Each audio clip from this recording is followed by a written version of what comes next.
Hello and welcome everybody to the newest installment in A Murder of Crows. The heroines have retrieved the heart of one of the sisters four. And they now have to do two things. Number one, it would be good to open the sanctuary of this sister, but also to restore the heart, and to revive, or not revive, but unbind the Fae. So there are two things that need to be done for this. Number one is you need to go to the Fane of the Fae, which unfortunately is held by a dryad named Bitterbranch, who is kind of the opinion that in order for peace to prevail, it would be good not to try and revive or bring back the Fae, because this would only anger the vampire lord Drygo. So he'd rather not see them restored, but peace to prevail. And he has basically spoken to the vampire, and as far as you know, they have entered into some kind of pact. So basically, if you make sure that the Fae don't return, I will leave everyone in this particular vale where all of the minor fairies live in peace. So you know where you need to go in order to revive or bring back the Fae. That would be the killing fields, which are to the north, and they're called killing fields, as you find out, because that was one of the battlegrounds where the fight was fought. And since it's only been 20 years since this decisive battle, you would still see the results of said battle. So there would still be corpses lying around in various stages of decomposition. But basically, it's cursed. I mean, people don't go there. People try to keep away. So, but your first step is to talk to Bitterbranch. Now, you have been asked or given what would you call it? Hospitality. So you've been able to sleep. And because of the situation that you are in, and that you are in a land that is neither here nor there really, you actually get to restore all of your hit points and all of your hit dice. Awesome. And yeah, basically, as you wake up the next morning, you are greeted by a couple of vulpines who offer you food.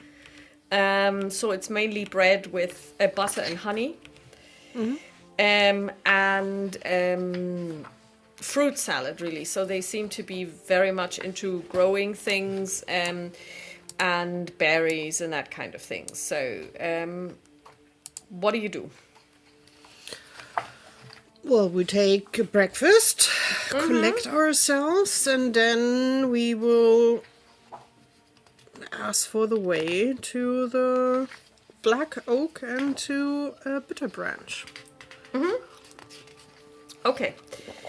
So you're shown the way to Bitterbranch, and you're also accompanied by some of the fairies, and basically Ruthel also comes with you, and it's basically you're traveling through the Vale, and it's quite a nice and pleasant day, because although you're in Stemirahod, somehow the evilness that permeates the whole world is kind of shielded.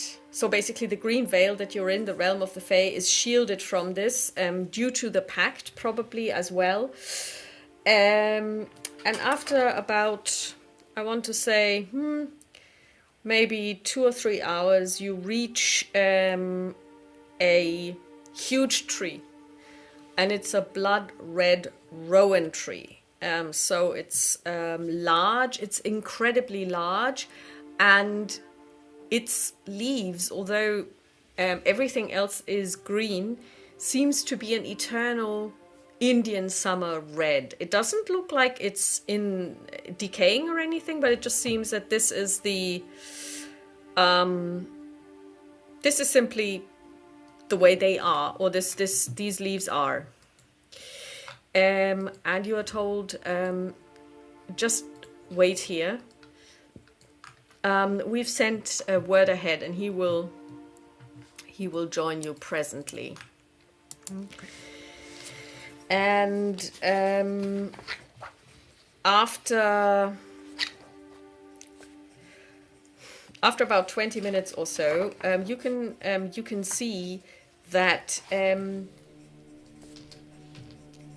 one of the trees seems to be moving, and in front of you appears a creature that, by all intents and purposes, looks like a very thin tree, like the size of a willow tree. You know how the trunk of those trees is quite small and quite thin, but it's not a willow. It's more like a birch, because the bark is whitish. Mm-hmm. And it doesn't really have like a crown, but more like it's like cropped branches that make up something like the head, and the eyes are basically two bark holes that have been inset with green glowing ember-like emeralds, something like that. Mm-hmm.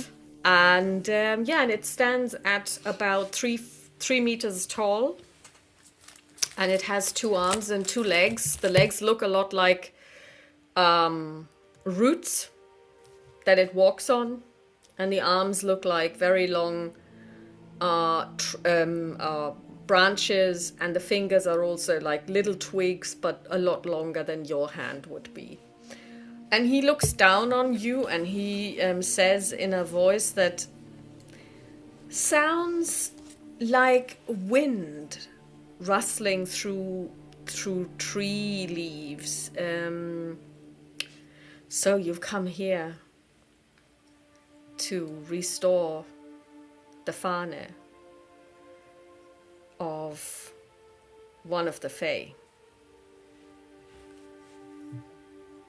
Yes. My mother asked me to. Your mother asked you to, and who would that be? One of the Fae.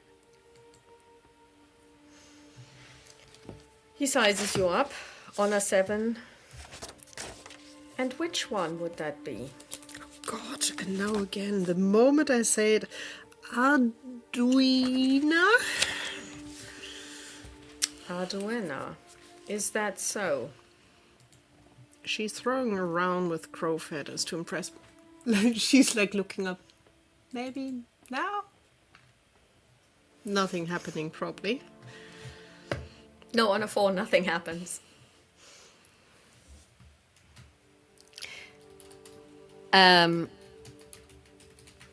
So you say that you have been sent by her. I'm quite sure she wishes that she and her friends are able to help again, because the world out there is slowly getting sicker and sicker.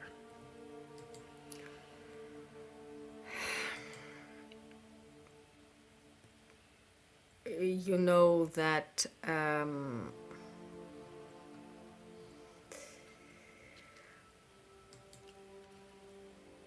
we have reached an agreement. To correct, you reached an agreement, not the rest of the world.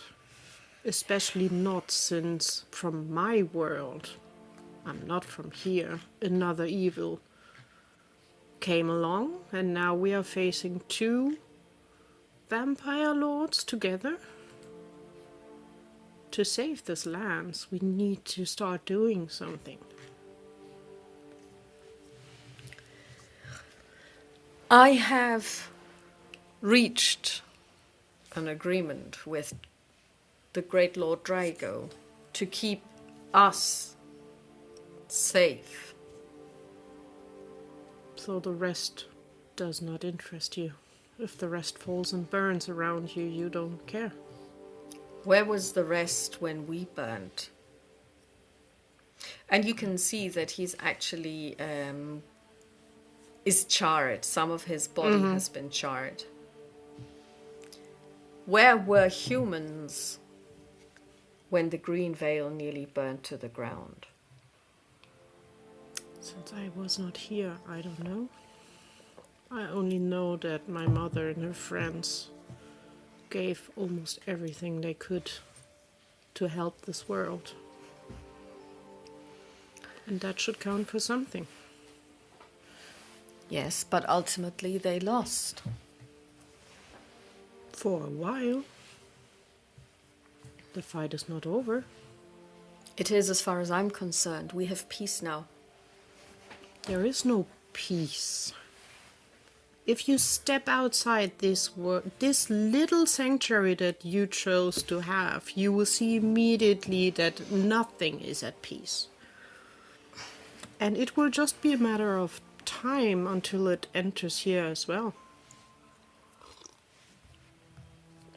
So Werewolves are roaming and trying to kill whatever they can find. Trees are dying. If you walk through the woods outside here, it's heartbreaking to see. You don't care about all of that. Time was we cared. But then everything came crashing down. The Sisters Four led us into a war, and they were subdued, conquered, and we lost everything. So all I have left is this. I have brokered a peace that at least me and mine are safe. Isn't it time to look out for your own? I am looking out for my own. I want my mother to once in my lifetime be able to face her and talk to her. Your mother. Yes. And the only thing I can ask you to let us do, because I honestly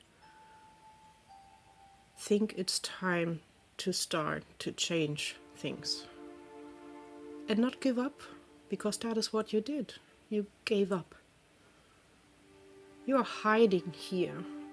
And I understand partly why. You got hurt, and when people lose things, it takes time to collect themselves, but to start over. But again, do you want to be part of a world that is basically only death around you and nothing else? What is that for a future? For all the younglings around that we've met, what is that for a future that they can only stay in this little part of the world and not explore more? Because outside is only death. Because that's the only thing vampires do. Kill things, drink blood, and spread evil. Is that really something you want to support? I thought that dryads were supporting nature and part of the good side. And I think while Lyra is talking, she's not even really realizing it, but she's starting slowly to glow. And I think Min by now is smart enough to step aside a little bit. Yes.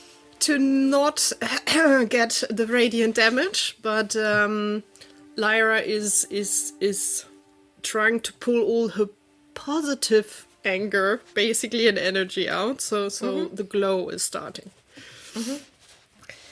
Okay. Ooh, he rolled a natural 20. he is not phased. How does this... So do you do damage when you Yes, start glowing? Okay. So everyone within 10 feet of me takes 2 radiant damage.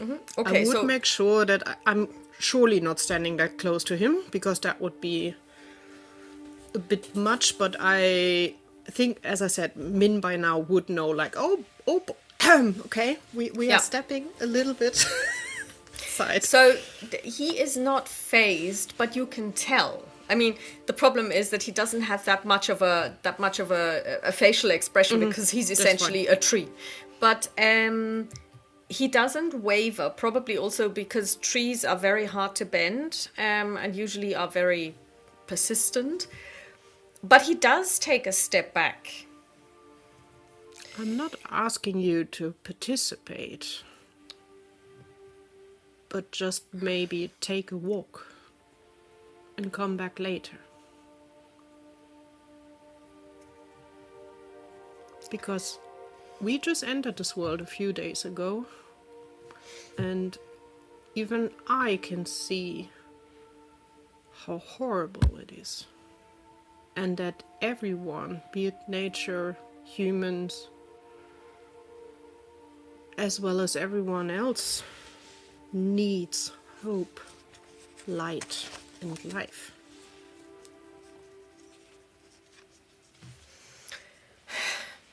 If I let you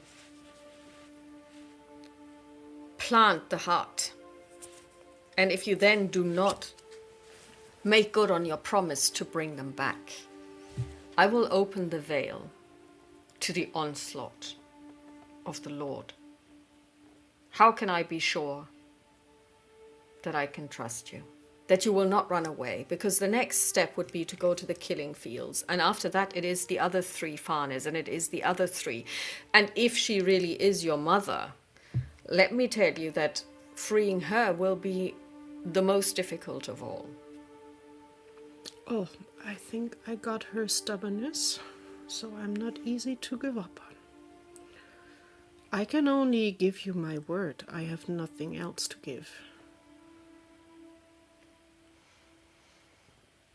Make a persuasion check.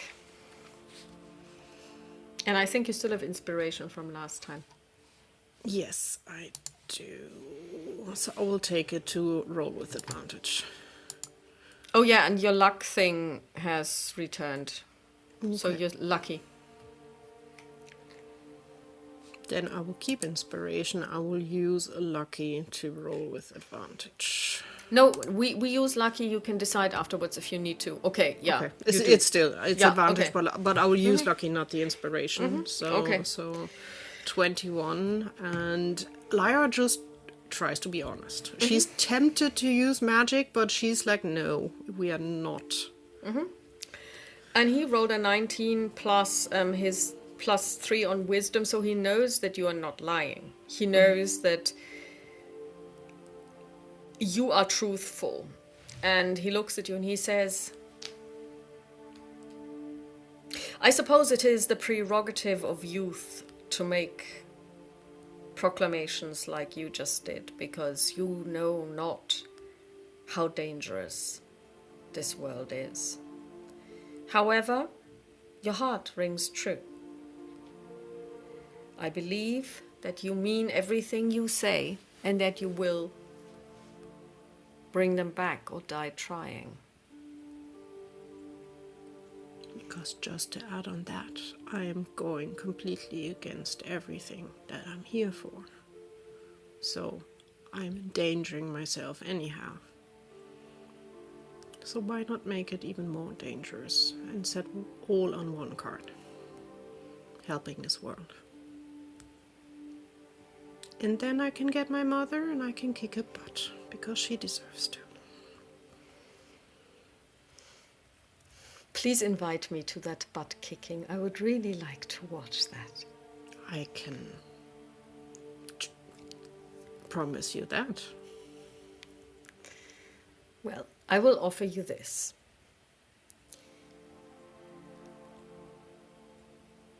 Take the heart with you. And if you release Eronia, come back and plant the heart here.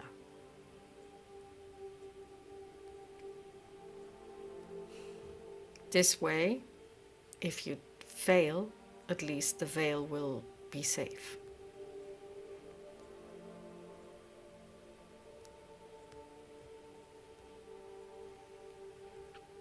Lyra will look at Min. Means that we're in extra danger because we are carrying it around and everyone is looking for it.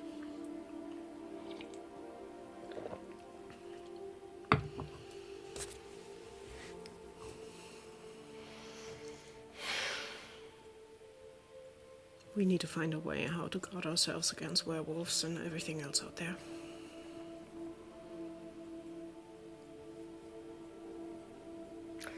I offer you something else. Leave the heart, but do not yet bury it. Can you promise us to keep it safe from werewolves and the vampire? Because you made a pact with the vampire. What tells us that you are not giving it away? Well, I suppose you will have to trust me, just like I'm willing to trust you. Inside check. Gosh darn it. I trust him blindly. Who wouldn't trust a tree? Hey, let's face it. He made a pact with evil. It's not to be trusted, to be honest. He turns around and he motions towards the blood red rowan.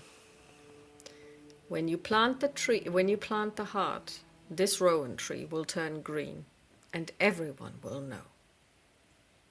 And it is super tall, taller than any other tree. So you're absolutely sure that if Lord Drago has spies outside the veil looking in, they would notice when the tree's leaves change. So it is like a beacon.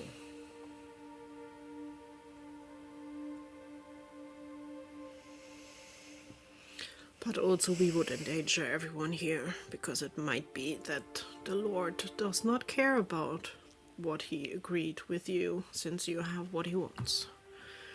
And he still might attack and bring everyone in danger here. So, what is your decision?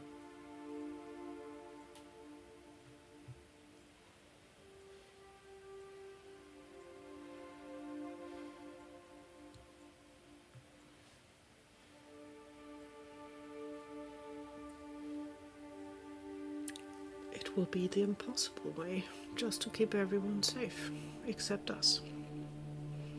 Thank you for your time. And Lyra will just turn around and leave. And the glowing with, I think with the thank you for your time, the glowing immediately is out like a light flash. Okay, so you walk away. Yeah. Because he is zero helpful.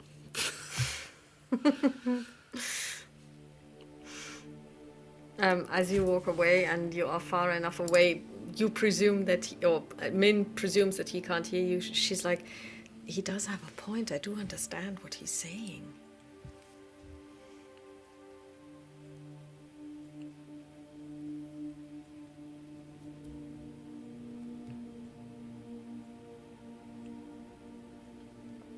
I understand it, but at the same time, I don't understand it.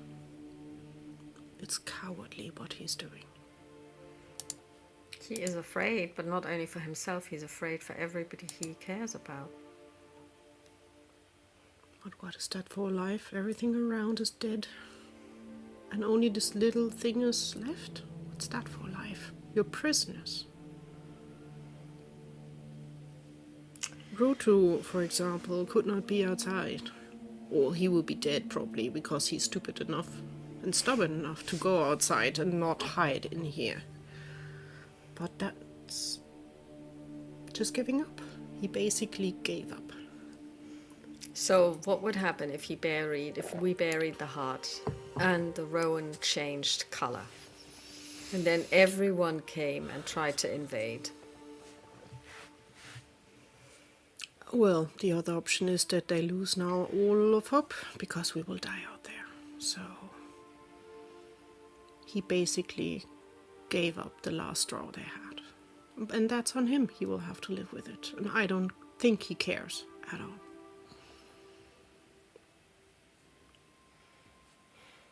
I'm sorry for all of the creatures here.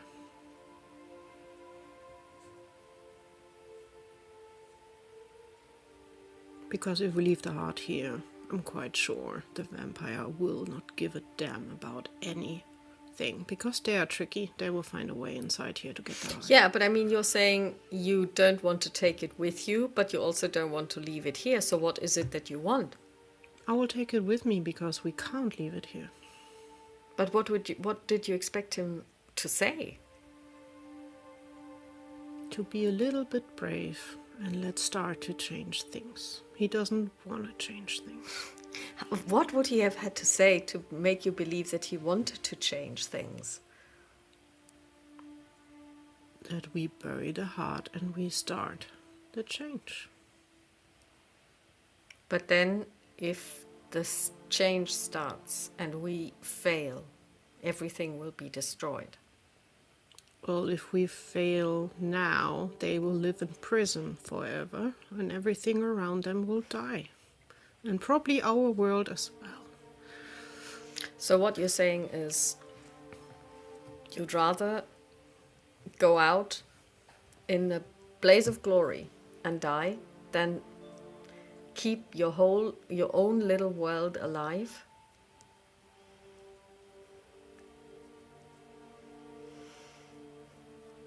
If you don't risk something, nothing will change. Then That's maybe the you one should thing I maybe learned. you should tell him that like that. He doesn't care. You haven't tried. I said my part. He was friendly enough to listen, but honestly it was wasted time. Let's go. She looks at you and she smiles and she says, I really would like to meet your mother. I wonder if she's just as grumpy as you are, if there is some lightheartedness to her. Or is it this world that is making you so? If you don't fight for what you want, it will not fall in your lap. And you can hide for a while. But what kind of life is that? Suddenly you hear a, that is really well said. My life can end anyhow with a snap. If he is not happy on what I'm doing, either he brings me back or he kills me, because he's can. Simply can. And at the moment I'm not doing what he sent me to. Ruto moves his rapier in his scabbard, pulls it out and says, "Milady, onward!" And he sheathes his rapier. Let us go. But everyone here needs brave protection. You should look out for your brother and the rest of the family.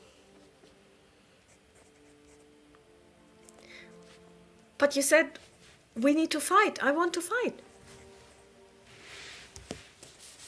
Are you really wanting to risk your life? Well, I'm asking the one going into a lair with a big troll to save the others. Yes, you are willing to save to risk your life. I know that. Well then. You are welcome to join, and it's totally fine whenever you decide to leave. Onward. And he takes a step and he walks in front of you. And you notice that for a little mouse, he walks really quickly. Mm-hmm. Lyra will definitely smile, and she will. I think we would collect all our things Because I think for the talk I wouldn't have brought my backpack and all that stuff. Probably also not the kitten. It would have been left back. Probably not happy about it. And now collect everything, say our goodbyes and thank you for food and rest and basically having a safe space to sleep. As you come back to your things, you see that the kitten is actually engaged. Well, it's in playing with a couple of really large butterflies. And and you can tell that these butterflies are probably fairies as well, and they're basically diving down, and then basically she tries to grab them, and then they basically like it's like an aviation show. They dive and then they just basically pull up again, and then they turn and do barrel rolls and that kind of thing, and they are laughing. And as you look a little closer, you'll see that there is the butterfly, but then on it is a very small sprite. Like Thumbelina, only smaller. And the kitten is kind of... She falls for it every single time. Because you know how cats are. I think Lyra would still clap in her hands. Now, game time is over. We sadly have to leave. You hear a little, oh really? It was such great fun from the fairies on the butterflies. Thank you for keeping Darling company. They basically then fly away. Darling lets herself get picked up and put into the backpack. She will get a little snack before I pack her. Big purring, big purring. And you notice that the Vulpines have packed you lunches. So not just one or two, but a couple. And then Ruto informs you that you have to follow the stream to leave the Green Vale. And if you just keep going, then after several miles, but he will tell you when, you just have to strike north, and then you will eventually at towards the end of the second day, you will arrive at the killing fields. And he says to you, you can't miss them. So you follow the stream. Yes. The only thing, is he now joining us, or Yes, is he's he just coming with showing? you. Okay. He looks very proud of himself, like very, like he is this. He's an adventurer now, So. Oh, he's a noble adventurer and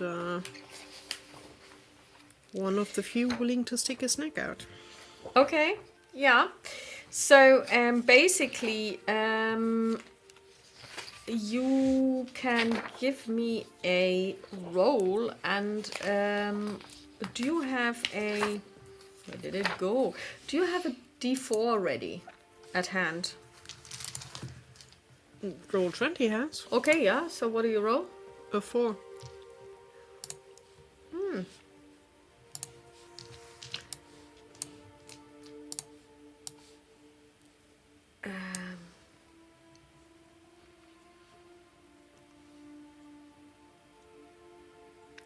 You follow the stream, or it's a stream. It's not a river as such, and you come across a campsite.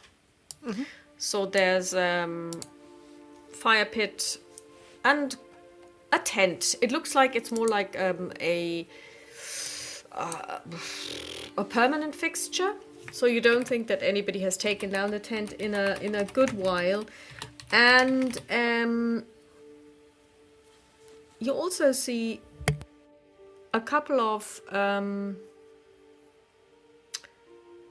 frogs sitting around the fire.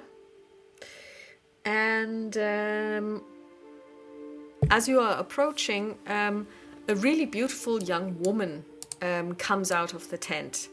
And she says, "Well, my dears, now it's time for food." And she claps her hands, and the frogs turn into children. Human children.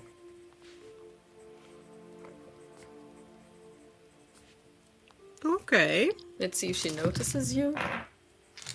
Yeah, you're not trying to be stealthy, are you? No. Yeah, on a 10 Not she does. really. Oh, guests! Do you want to join us for lunch?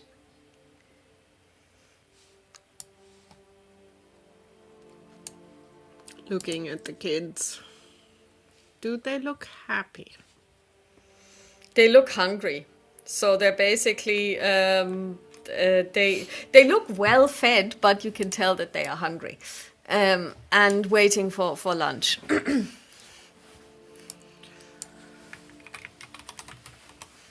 If you can spare a bit, or also we can add a little bit to it. Oh, no need.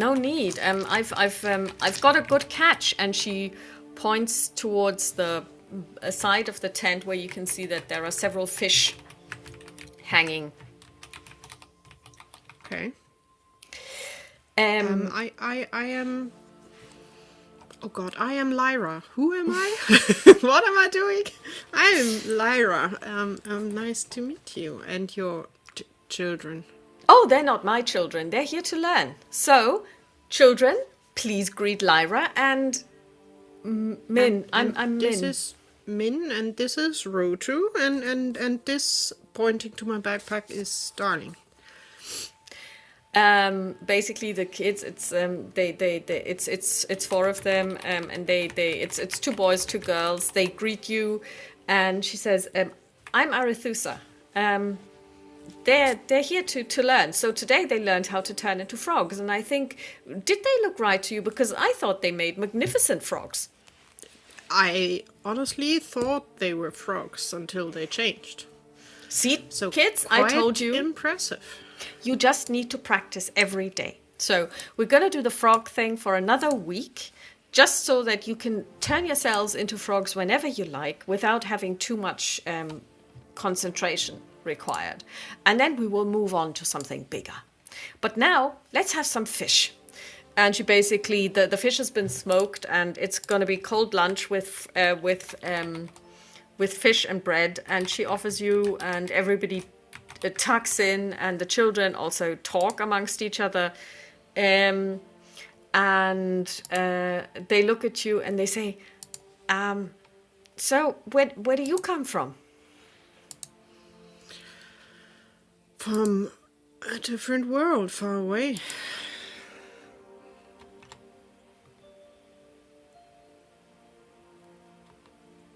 You look very concentrated at something else. I'm changing my Eldritch stuff, Okay. finally, to just have it in. Okay. But Eldritch is a hard word to write. It is. It is. So from far away. And what are you doing here? Well, we got here by accident. We stepped through a portal without thinking about that we cannot get back. So learn from it. If you see a portal opening up in front of you, don't step through it. This is actually very good advice. Portals are very rare indeed. It's very powerful magics, and they don't usually appear. But if you do see one, try not to step through it. And she says, "So, you stepped through this portal. So, what are your plans now? Because you said you couldn't go back." Well, we are following a little bit of a task. We are on our way to the killing fields. To the killing fields. All right, that's a dangerous place. I mean,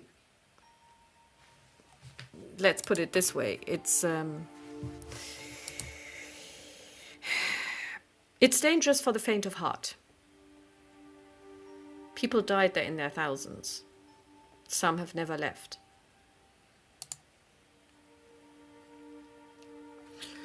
Well, we don't have a choice. We have to go there and see if we can do what we are there for.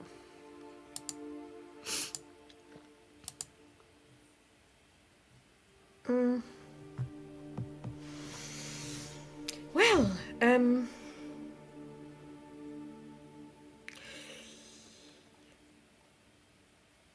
maybe I can help you. I can prepare a draft. And if you drink it, you will be stouter of heart. It will be more difficult to frighten you.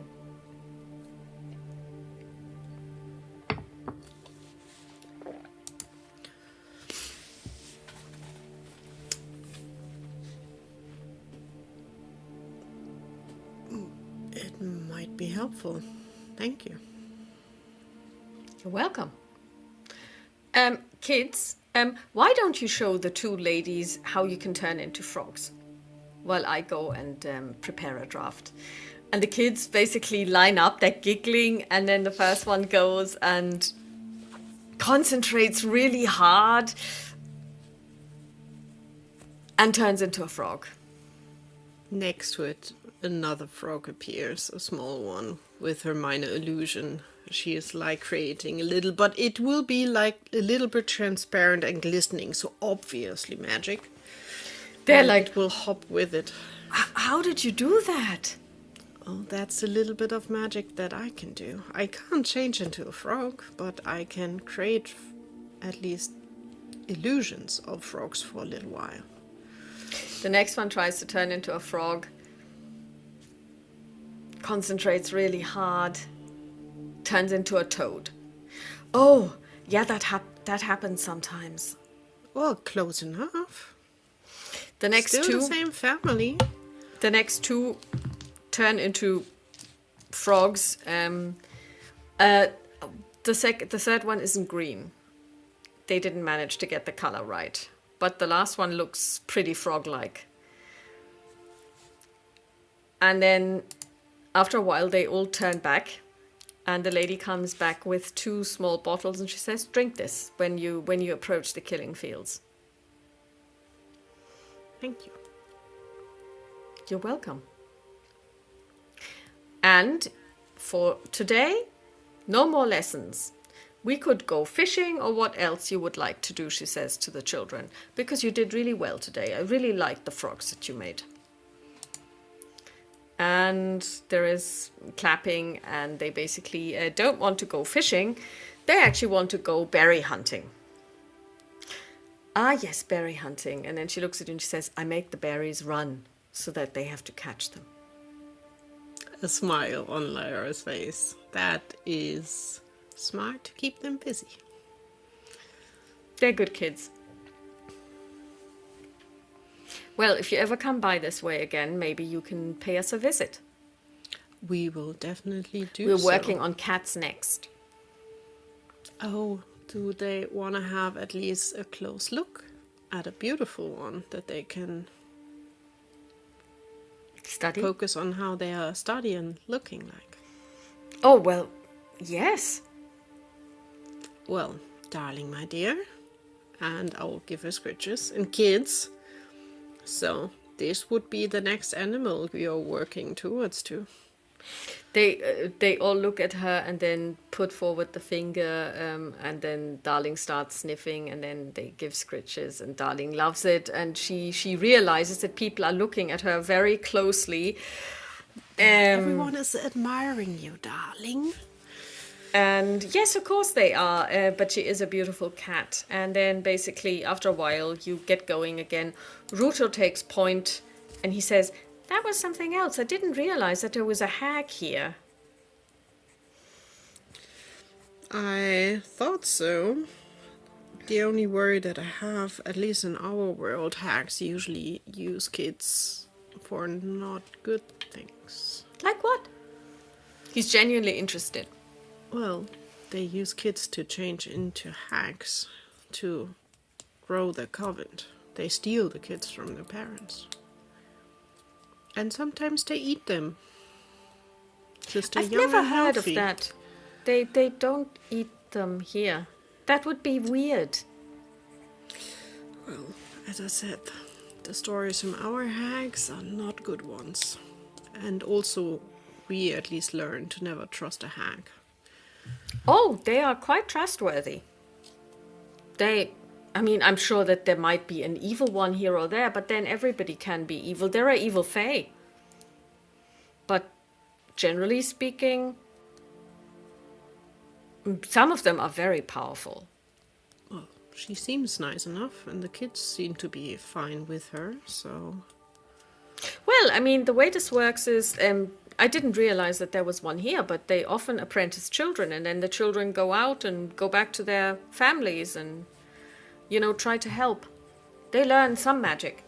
Hags are special in that they have very powerful magic, and I don't think all of it is teachable, but some of it is. This turning into frogs is just one thing. I suppose that they will progress slowly to bigger animals, like, bears, because bears could be powerful guardians, but you have to start small.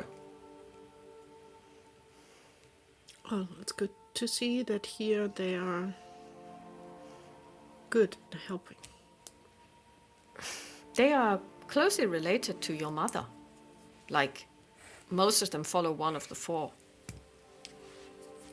Oh. Interesting. A crow feather falls to the ground. We will ignore it.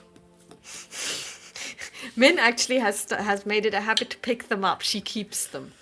Oh, she can by now make a cute headdress out of it, or some nice decoration. Mm-hmm. And yeah. And then the day comes to an end. And after a while it gets dark, and too dark actually to keep traveling. So you set up camp. Yep. Okay. And as you set up camp, you go ahead and who's gonna take watch first? I will take first because I wanna take a closer look at the potion thingies that we got, because I'm not blindly trusting and drinking. Okay. So I would use the time to sit down and use identify to see what the potion really does. Okay, so identify. I can give you the description in roll Which 20. level is that? Level 1. Okay. Okay, yep. In roll 20. Okay.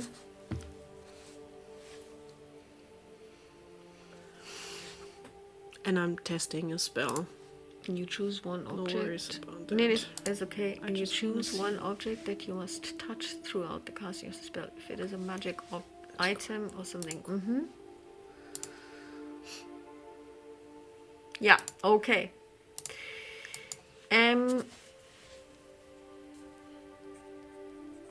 Okay, so basically it is a potion, and the school of magic would be abjuration. And it works a little bit like protection from good and evil, only it's protection from fear. Okay. Yeah. So what she said, it really does. Yeah. And the way you use it is you drink it, and it will. You can't tell how long it lasts, though, but it has to be ingested. Okay. And yeah, I will take watch as long as I have to, and then I would probably wake up Min next, and I suspect Rotu would be up for taking watch as well, because I highly doubt he will be like, I will sleep through all of this. No, he will take his fair share, I think. Yeah. He does, and so does Min. Let's see how she's doing. Should I roll perception or something? So first of all, she rolls a 12 on her constitution. She's fine. You can roll perception, yes, indeed. Because I was still in between. God. You see nothing. You I are didn't see concentrating on the potion. And then I'm distracted in thoughts, probably. Yeah, exactly. So basically, the next morning, you hear Ruto saying, "Good morning. It's a lovely day. I tried to cook, but then I realized your pan is too heavy." Then let's help. Let's help. So, you've been given eggs by the Fae, so you can make an omelette. And yeah, and it's another dismally grey day like the one behind me, and this is pretty much also the landscape. So there is the river that you're still walking past, and it's really like flat. So after, and Ruto informs you that round about midday you will get to a fork. There's a road. You're going to come up on a road. There is a bridge, and the road strikes north, and that's the way you have to take, because that's the way the army marched, and then you will make it to the killing fields. Okay. And you keep going, and Yes. after about 3 hours or so, you do reach the. He says, "Oh yeah, we're making good time. This was quicker than I thought." And you come to the road. You can tell that the road has not really been traveled a lot in recent years. There is like, it was always a dirt road. It was never paved, but the dirt is now cracked, and there is like, it's overgrown by grass and stuff. And then you keep going, and you can now make a perception check, please. Okay.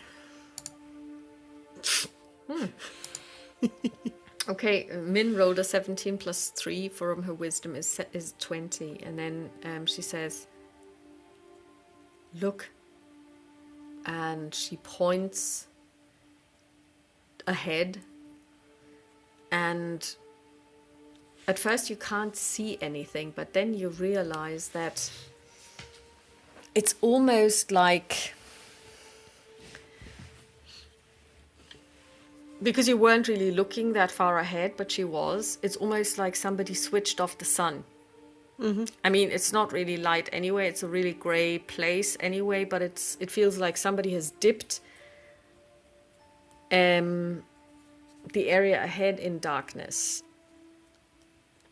And Ruto says, "That's the killing field. So if you're going to use your potion now might be a good time, because we're going to be there in about half an hour or so." Well, then let's drink it when we are there. The later the better. And you should drink some Ruto as well. All right. I don't know if it works on me though. Well, it will not hurt, I suspect. I double-checked. It really does what she says. Oh, I never doubted that, but I don't know if it works on fairies. But I will try some. Yes. Okay, so you keep going, and then you see it's almost like,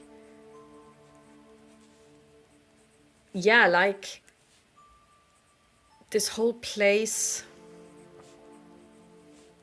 has been cast in eternal shadow. So, do you drink the potion? Yes, I think we will split it up that everyone gets some. Okay. So you all drink, and you can, first of all, you see dead people, skeletons.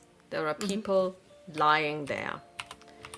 It's clear that at least two armies clashed here, and they didn't have time or the inclination to retrieve their dead.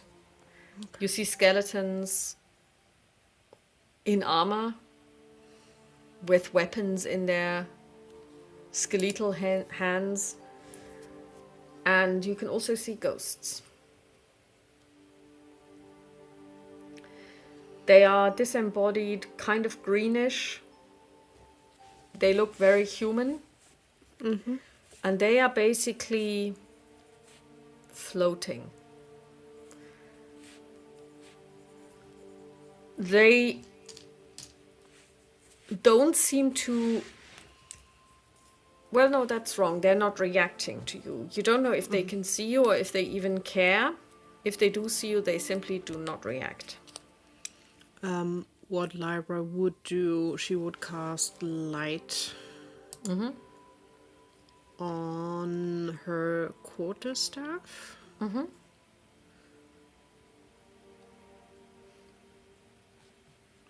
Just that we have something, although she would be curious if the light is shining like it usually does, Yeah, or if it doesn't. it is. Okay.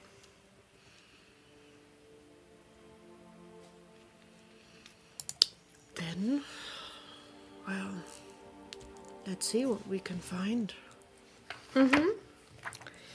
Make a perception check.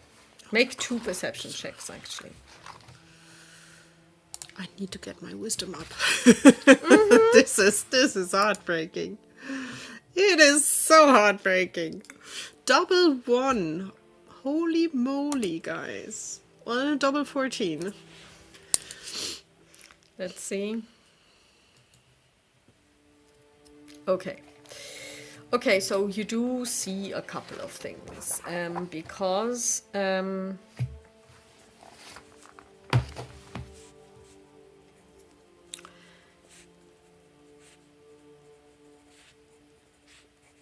you come across a pile of things, and interestingly enough, this seems to have been removed because there are no skeletons, no remains near it. It's like somebody put together the spoils of war. Okay. And you find 2 things that are still usable. One is actually a studded leather armor. And you can give me a... Are you proficient in Arcana? I don't think so, but let me double check. Oh, I'm proficient in Arcana. Can you give me a roll, please? Oh, yeah. 17. This is actually a +1 armor.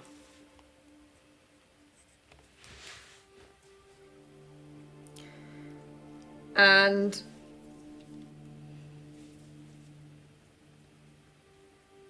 you also find a small stick which has been intricately carved.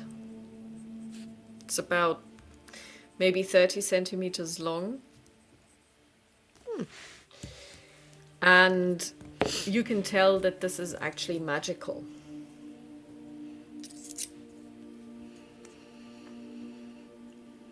Well, whenever we take a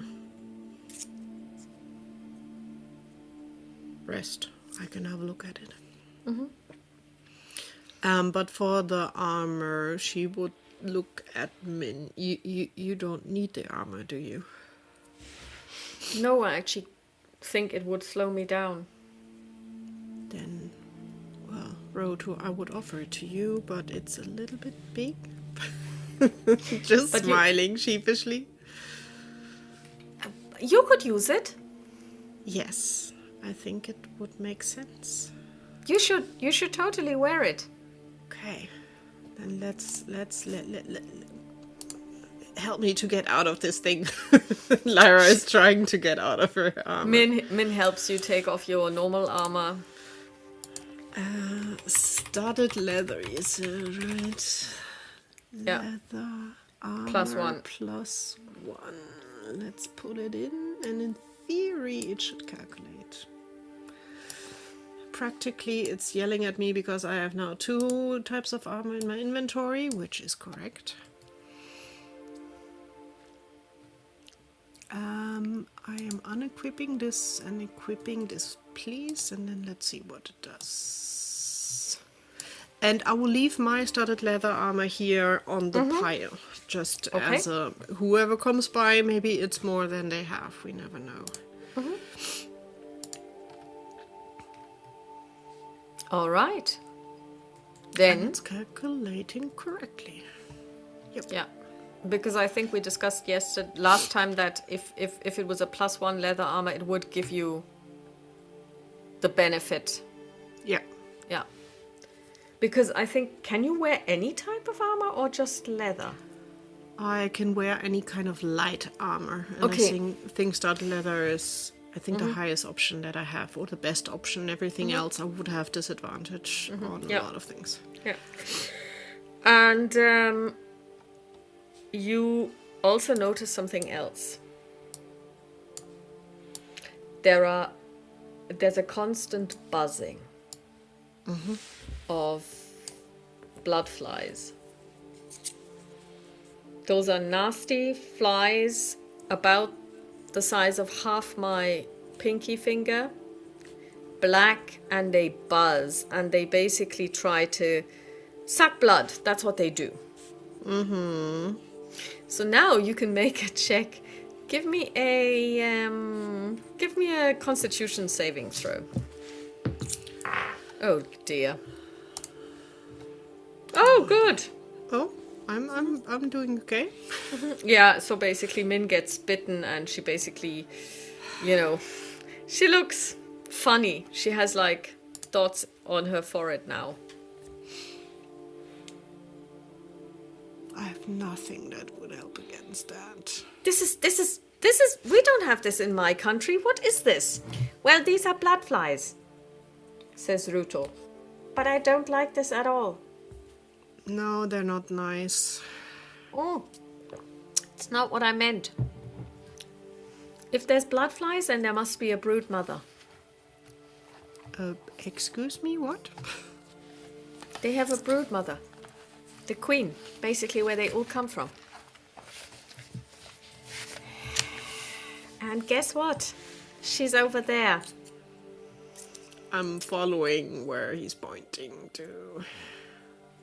And you see a huge blood fly sitting there. How huge? It's a large beast, unaligned. God.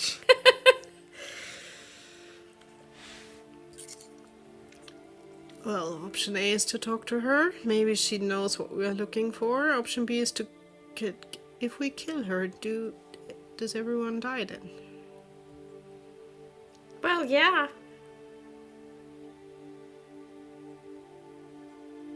Are these good creatures or bad creatures?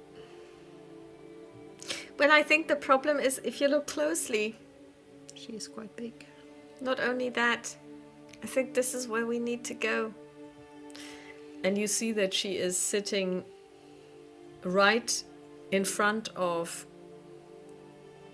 what looks like a hedge. Mm-hmm. And the hedge looks... Well, you know what it looks like? It looks like one of those corn mazes. Only the corn stalks have been petrified. I suppose this is the sanctuary, the Fane. It would make sense. Because she is the Fae of the fields, and this was at once the heart of the land where all the corn was.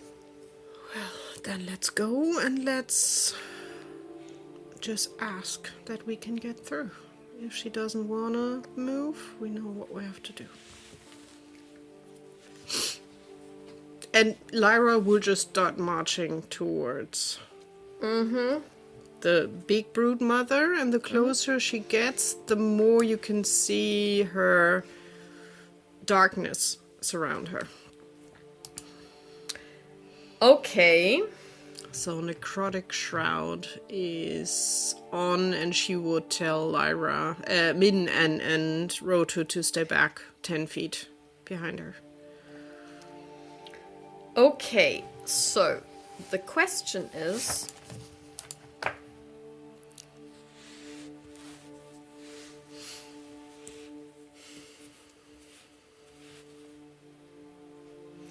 How do you want to do this? How do you want to... I mean, you are approaching.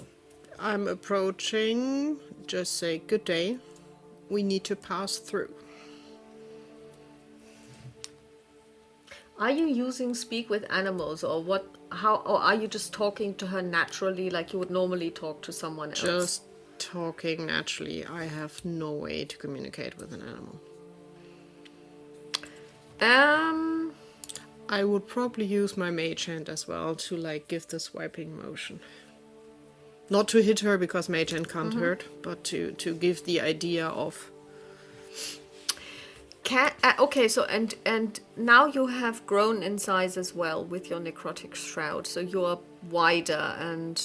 No, I'm not growing. It's just darkness around me. Oh, darkness. And, okay. Yeah, It's not the wing thing. No, it's Okay. the shroud. It's just darkness and everyone within 10 feet of me. So when I get close enough to her, she needs to do a charisma saving throw. Okay. If not, she's frightened of my presence. Oh, yes, she rolled a 2, and her charisma Okay. save is a +0. She is duly frightened. She needs to get a 14. So she wants to get away from me, basically. Okay. Only for one turn, just to limit it. It's not endless, it's just for basically one turn that she like. Okay, well, basically she fails her save and she begins to spread her wings. She is essentially a bloodfly, only very, very large. And she starts to flap her wings, or do insects flap, you know what I mean? And you can tell that, I mean, Ruto really needs to brace himself because there is power behind those wings, and she starts flying up. So it's for one round. What do you want to do? Do you want to run for the entrance, or? Yeah, Okay. I would make haste for the entrance and wave the others to follow. And as soon as I'm at the entrance, I would definitely drop the necrotic shroud. Okay, so you make it to the entrance and through the entrance, and as you drop the necrotic shroud, what happens is she basically lands again. And she is now standing or sitting outside. What you can tell is she is too big to fit through the entrance. She cannot actually follow you. Were the other two quick enough to follow, or is she now between us? Okay, No. so they are on my side of. Yeah. So we will deal with her another day. Yeah. And basically,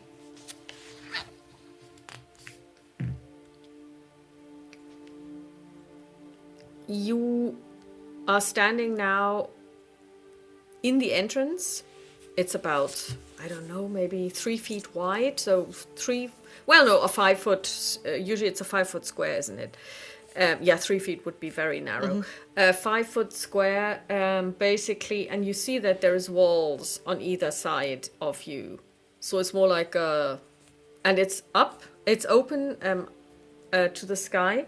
So it's like a corridor that's in the open, and to both sides you see petrified corn stalks, and they are so closely packed that it's actually a real wall. You can't look between them, or not very well. So what do you do? Well, as long as we only can go one way, we slowly start walking until we have the first decision to make where to turn to. Okay. So essentially, here we are. So you keep going for about 3-4 meters, and then you come to a turn. So you cannot keep going, you have to turn right. Okay. And as you turn right, you can see that there's an immediate turn to the left, or you could go straight, or you could go right as well. So you could either go this way, this way, keep going, or turn south, as it were.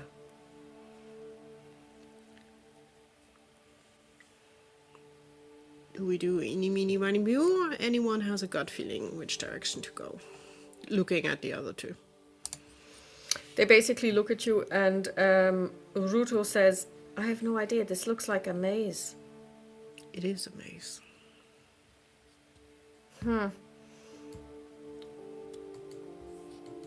Should we just keep to the right and we can mark it? So Lyra, because she has the explorer's pack, she will have a rope with her. She will cut a little bit of the rope. She will tie it to a little bit of the dead corn on the right side, and then would turn right. Yeah. Yes, you can do that. And so let me just do one thing right quick. I am so regretting What? all my choices. Your choices, okay? This is like an existential crisis that we're facing. No, it's not accidental. I think Lyra is just, if I wouldn't have scared her, we would have had a fight, but then I could fly. I can't fly now. What do you mean you can't fly now? Because you don't have space to spread your wings? Or what do you mean? I can only do my motherly Azimar thing once per long rest. So, with being scary and dark, that passed. If not, she could fly up. Okay. We would Okay. do it like this. We will just stick to the right-hand side, and every right-hand turn we do, we will tie a little bit of the rope to a corner so we see if we run in circle. Okay, so I get what you're doing. You are going to, and I think I'm going to make this a little easier, because otherwise this is going to be really difficult, I think. So what we're going to do is we are going to... Because I have literally nothing. And I know I could have picked an Eldritch Invocation that can let me float up a little. I did not. So it's like, no. We will just have to go with our feet and our eyes. Okay, so what I'm going to do is I am going to...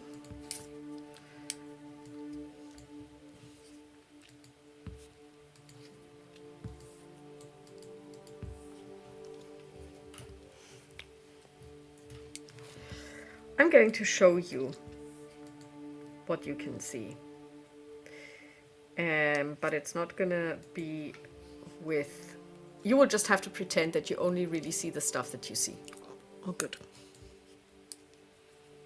Also, how tall is the corn maze?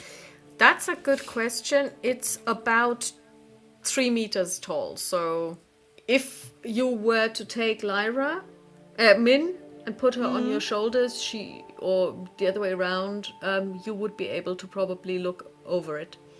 Okay, but just putting Roto on my head would not be enough. He would not be No, able to see. he is too small. So Yep. basically, you came in here. Let me just see if this works. So you came in here, and you Yep. took the first right. Yep, and we will take the next right as well, just to learn at the end that it's a dead end. So you go here. You end up in the dead end. Yeah, But at and least you know that this is a dead end. So you walk back. Yes. And you're back here. Where do you want to go? Straight then on? we would go straight on, yeah. Okay. Yeah, that's how I would have then- done it. Right. You have to, yeah. And then you have to. And then we have to, and then we would go straight ahead because there's no right turn. And straight ahead, and we would have the next dead end.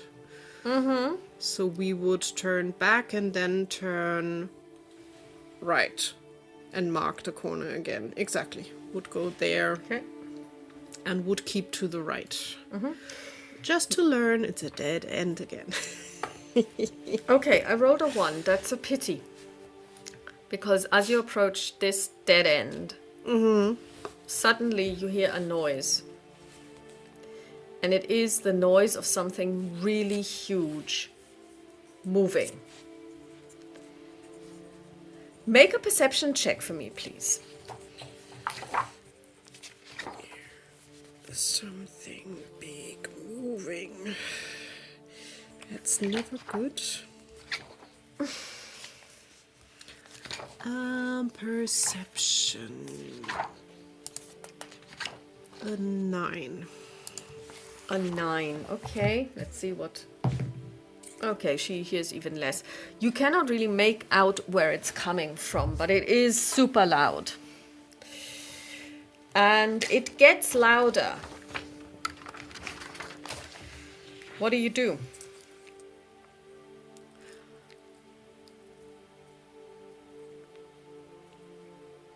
Try to move. Keep on moving carefully, trying to be stealthy. So you're gonna go up here. Yeah. Okay, then make a stealth check. Sneak. With a natural 20. Okay, she's not doing too badly either. She rolls a 16, and I think her sneak is actually quite high.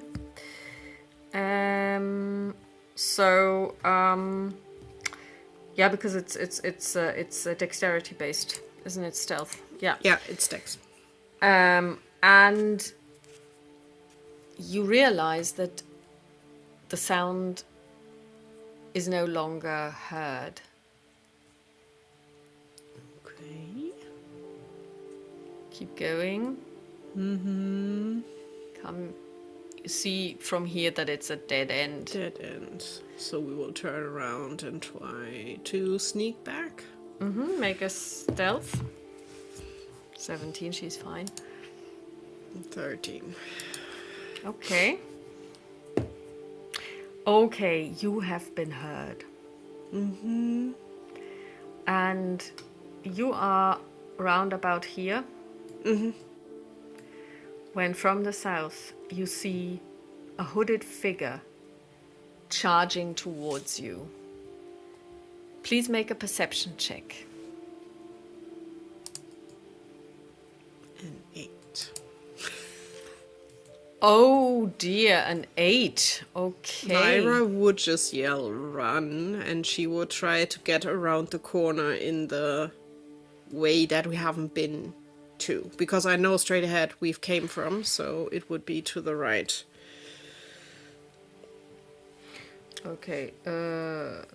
And try to see how quick the hooded figure is. Okay. So, oh, that's interesting. Okay, so basically you were found out here. Whoops. Yeah. And the idea is to run in the direction of the arrow, basically, because that's the one way left for us to go. Everything else we've already been to. Okay. Except someone stole all our little markings, then we probably by now would have no idea. No, actually your markings are getting more and more erratic.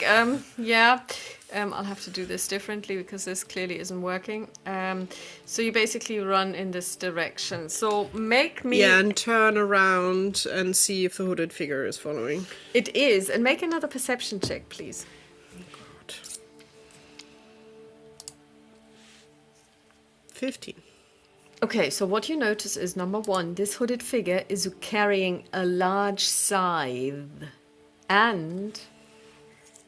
you can see that it's got hoofs. And it's running.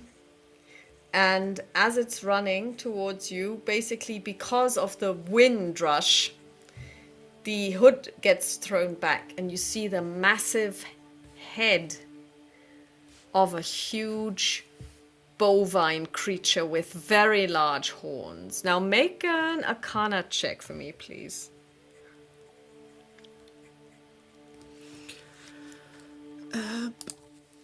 13. This is a minotaur.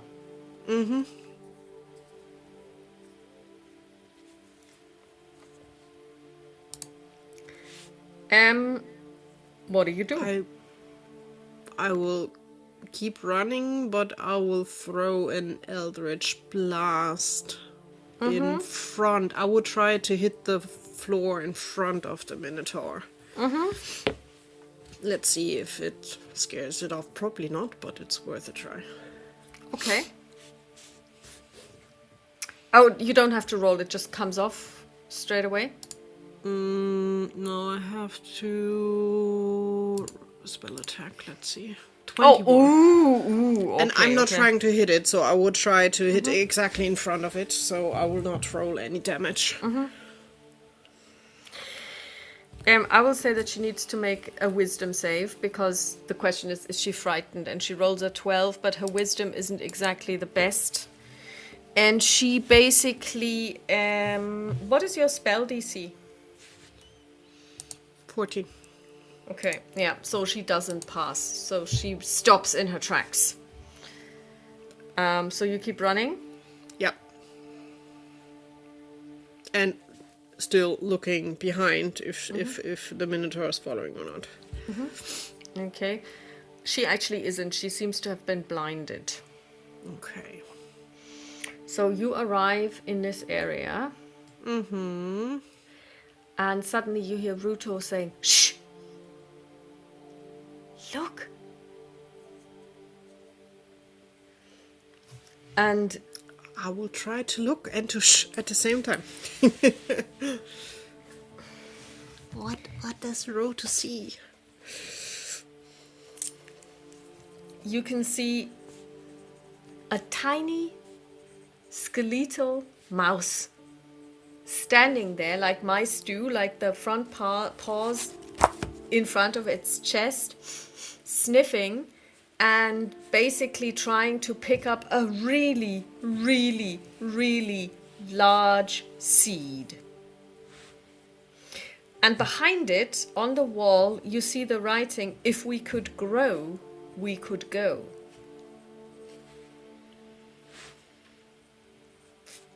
If we could grow, we could go. we could go.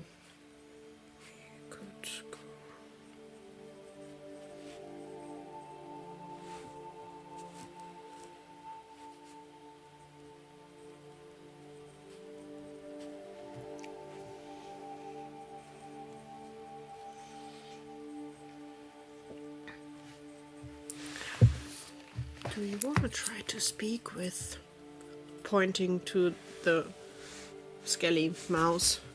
All right. Hello, careful. friend mouse. Well, to you it's just squeaking. And the skeletal mouse is very protective of its seed. It's, like holding on to it. And then Ruto says, Ask if we can help it with anything. We have water. Maybe that would help. squeak, squeak, squeak, squeak, squeak. The mouse, the skeletal mouse, begins to nod. And he says, the Minotaur we saw is the priestess of Eronia, but she's been dead for a long time. She died along with her mistress. The mouse says that if we could take this seed and bring it to the green place here in the maze, and then retrieve the holy water from the other side of the maze, we could make it grow and bring her back. But the mouse says he cannot do this. He's just too small. He's been trying for 20 years. Ask him if he wants to join us. We can carry him and the seed. He can hold on to it and he can sit on my shoulder if he wants to. And looking at Darling, and you will not eat it. It's bones. It's not healthy for you. There's a lot of squeaking and the mouse nods and basically approaches you and then sits on its hind legs, clutching the seed in front of its chest, and looks up to you, and basically its little mouse nose goes. I will very careful. I will just offer my open hand that it can climb onto it. It steps onto it. I will put it up to my shoulder that it can sit there, and I'll give Darling another look like you understood. Don't do that, if not I will have to put you on the floor and you will have to walk. All right, so we have to go south and back the way we came. So you basically go back, but you sneak. Oh Yeah, yeah, we try to be quiet as best as we can. With a 15. That's a 14. Okay, so the two of you are fine. You keep going, you keep going, you keep going. And then as you reach the T junction, he says, now south and the next to the right. Okay. Another stealth check, please. 16, she's fine. 19. Okay, you're fine. So you take a right, you take another right, and you come to this place here. So here, what you see is a... it's like a nursery for plants, you know? And the walls are lined with murals, carvings of younglings of all kinds, humans, animals, young plants, seedlings, and you can now make an intelligence check. Just blank intelligence. Investigation, Awesome. if you have it. Yes. Ooh, okay. 14. Okay, what you notice is that they're not really carved. You thought in the beginning that they were carved into the wall made of corn, but now you notice that it's actually a relief, and it's made of salt. And basically somebody has taken salt and crusted the walls with it. And then Ruto, there's a lot of squeaking going on, and Ruto says, Oloya cried, and those are her tears. Well, let's have a close look if the pictures give us any clues. So looking very carefully at everything that we can see in the carving, if it tells us anything useful.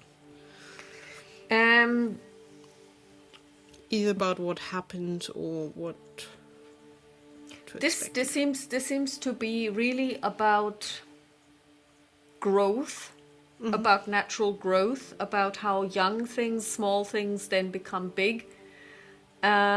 And it is all centered around, so on each side there is kind of like an urn type thing where you see that somebody is, either it's a human that climbs out, or it's an animal that climbs out, or it's a plant that's beginning to grow. And in the middle of the room you see an urn as well. So that's a physical object about 1.50 meter tall.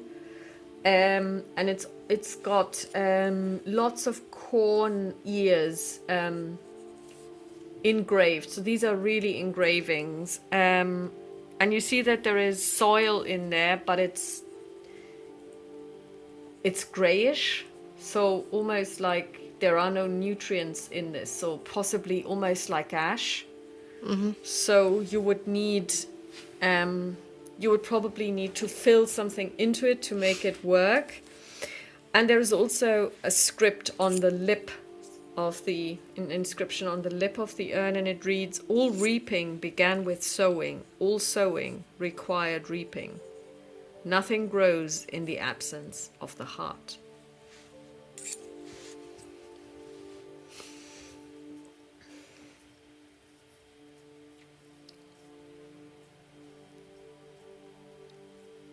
So we need to find the water. I suspect normal water is not enough, right? You hear some squeaking, and then Ruto says, there is the holy well, but you would have to dive into it. You would have to climb into it because it's been really dry for a long time. It's in the northwestern corner of the labyrinth. Okay. He can tell us how to get there. Then let's go. So you basically go south, then you turn east, south. You take west. Make a stealth check, please. And I would do some extra knots on the corner to the soil place that we are sure to find it. Again, 19. You're fine. You keep going. Ruto whispers as well where you need to go. So it's and he also stealthes, but he's so small he's always stealthy anyway. So basically, you go here. Make another stealth check, please. 11. It had to fail one day. Do you want to use luck? Yeah, let's give it a try.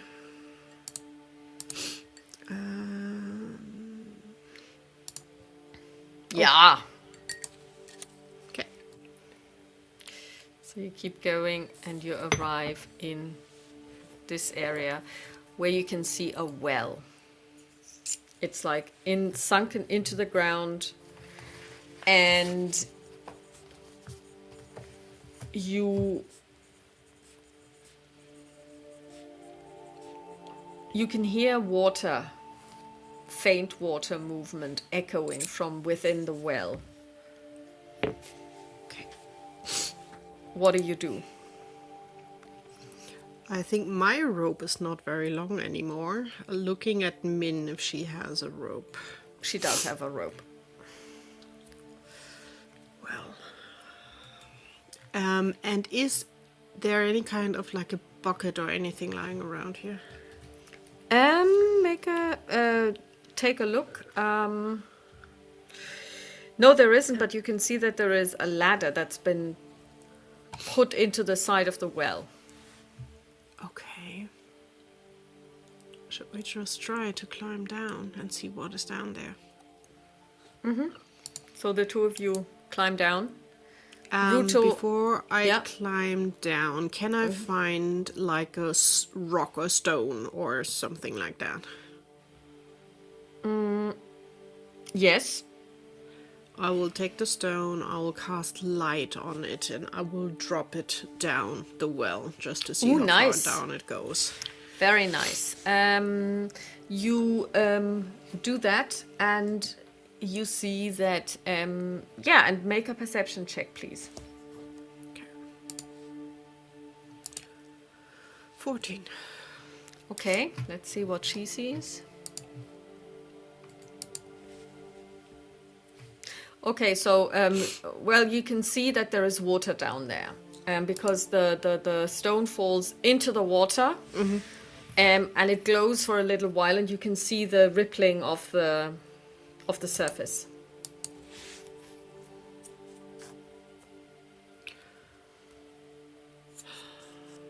We have nothing that we can put the water in. You have bottles. With the water that we need to survive this. Well, we can take one bottle. You think a bottle is enough for that amount of earth that we've seen? Well, we'll see.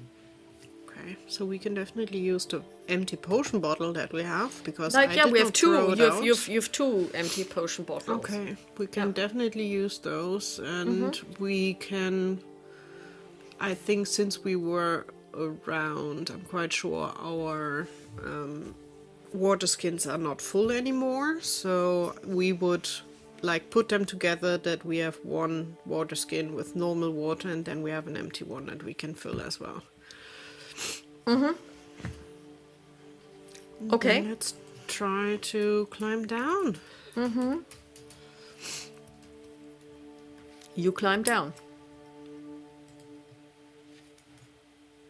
And try to fill up the two potion bottles and the one water skin. Make another perception check, please. 15. What is it with me rolling the same number twice? It's interesting. So 15.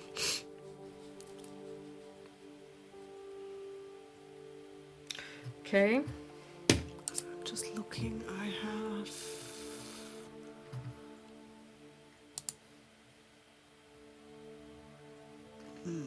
No, I don't think the mage hand can carry a lot. Oh, yeah. You climb down. You reach the surface. You stand. What do you do? Do you hang from it, or do you try to stand in the water, or how are you trying to do this?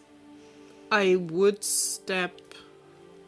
climb the ladder down, even into the water, but still holding on to the ladder or standing on the ladder steps, just and it's easy to reach and fill up what we have to fill up.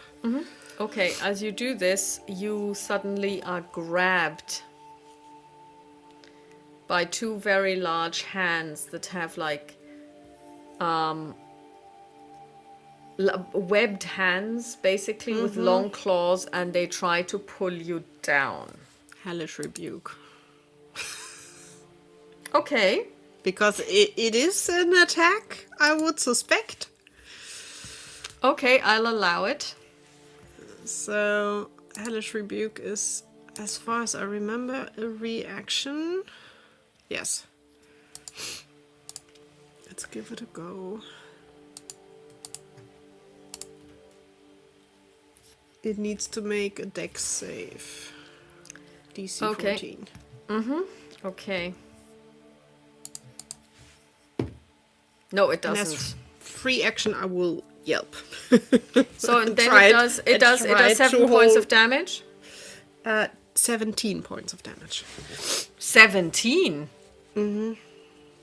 Okay. I rolled it on level 2. Okay. Let me just check. And I'm trying to hold on to the ladder with all I have. At that moment, a second pair of hands comes up and grabs Min. And she needs to make a 7. Okay, she has to do an opposed strength check. She needs to make a strength save. And she doesn't make it. Well, no, she doesn't. She does make it. But basically she is clawed. And then the next thing you notice is two large fish-like amphibic creatures with very large heads, webbed feet, webbed hands rise up in front of you. So please roll initiative. Oh boy. $17. Okay. So you're both at 17. Then Min goes first, her dex is higher. And the other one's rolled a 1. We like that. So, And I would yell at Rota to, darn it, stay up there. okay, so Min basically does the unarmed strike. And on a 23, she hits. And she does 9 bludgeoning damage. And then she uses one of her focus points, which she also received back.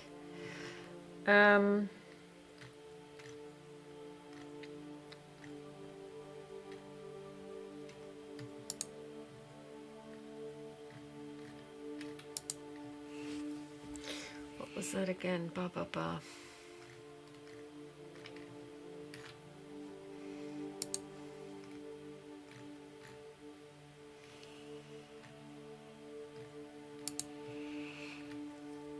She gets to do flurry of blows to make 2 unarmed strikes as a bonus attack. as a bonus action. Go, girl. 13 is a hit. Mm. Okay, just about. And she does 6 points of damage. And then she goes again. 16 is also a hit. And another 6. Okay. It's you. Is the thing still holding on to me, or did it let go? No, they have both let go. Okay. Scorching ray with...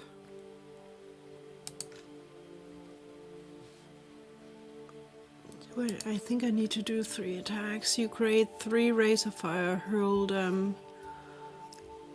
Make range for each ray on a hit. Okay, so the one who... Oh, I'm not even sure if I know, but I would go for the one that Min has attacked. Yeah. And 18, I suspect, would hit. Hits, yes. We're looking for So 13 or higher. 7 points of It's fire. actually exactly at 7 it dies. Then a 10 will probably miss. Yes, that misses. And this one hits. 23 to hit on the other one with 9 points of fire damage. Okay, then this one goes. And it attacks on a 1, 2... Oh, wait. And for my movement, I would try to scramble up the ladder a little bit, like 10, 15 feet up. No, probably rather 20 feet up. In hopes it cannot climb a ladder. And yell at Min. Okay, so since you are out of reach... let's see. Does it get an attack of opportunity? Well, if it was standing right next to me, all my throws would have been at disadvantage. So I would have moved away. Okay, yeah, okay, you're fine. That's why okay. I was asking. No, it's fine. Then let's make an attack of opportunity for it, because I would have moved away before then hurling the rays at it. So doesn't 17 hit? yeah. Okay, then it's a 9 point of damage slashing. Okay. Can you do Hellish Rebuke? No. No. Okay. So now it's going to attack Min with its claws for 13, which is not a hit. And then... Oh, and I forgot. I killed someone, right? Yes, you did. When you reduce an enemy to 0 hit points, you can equal to your charisma modifier. Okay, so I'm getting 6 temporary hit points. That are out because I took 9 damage. Okay. But still, so you only took 5. Yeah. So basically it tries to attack, but her AC is so high because she's basically now hanging from the ladder, and you know she's super nimble, so she basically swings to the side and just basically escapes its attacks. And now it's her turn again, so she does an unarmed strike. On a 13, that's a hit. And she does 7 points of damage. And she does, since she is a monk, she can do an unarmed strike as a bonus action without having to spend anything, not even doing flurry of blows. And on a 23, she does hit, and 5 points of damage go to the creature. It's your turn. I will use the ring, the ram's head, and will try to hit it. Use an action to spend. The ring makes an attack roll. 23 to hit. That hits. That was a very sad roll. 4 force damage. Okay. And then it tries to attack Min again. And on a 12, it doesn't hit with its bite, and then it tries to claw her. And on an 18, on a 5, it doesn't. And it's her again, so she does her normal monk unarmed strike. 11, that's not a hit, and then she does the bonus action. 10 doesn't hit either. Oh no, she needs to spend a focus point because that's not because she didn't hit. But she gets to do it twice. And on a 26 natural 20, she does, and she does 9 points of damage. It's still alive and kicking. It's your turn. Eldritch Blast. 19 to hit. Yeah. 6 points of It's force dead. damage. It's dead. Okay.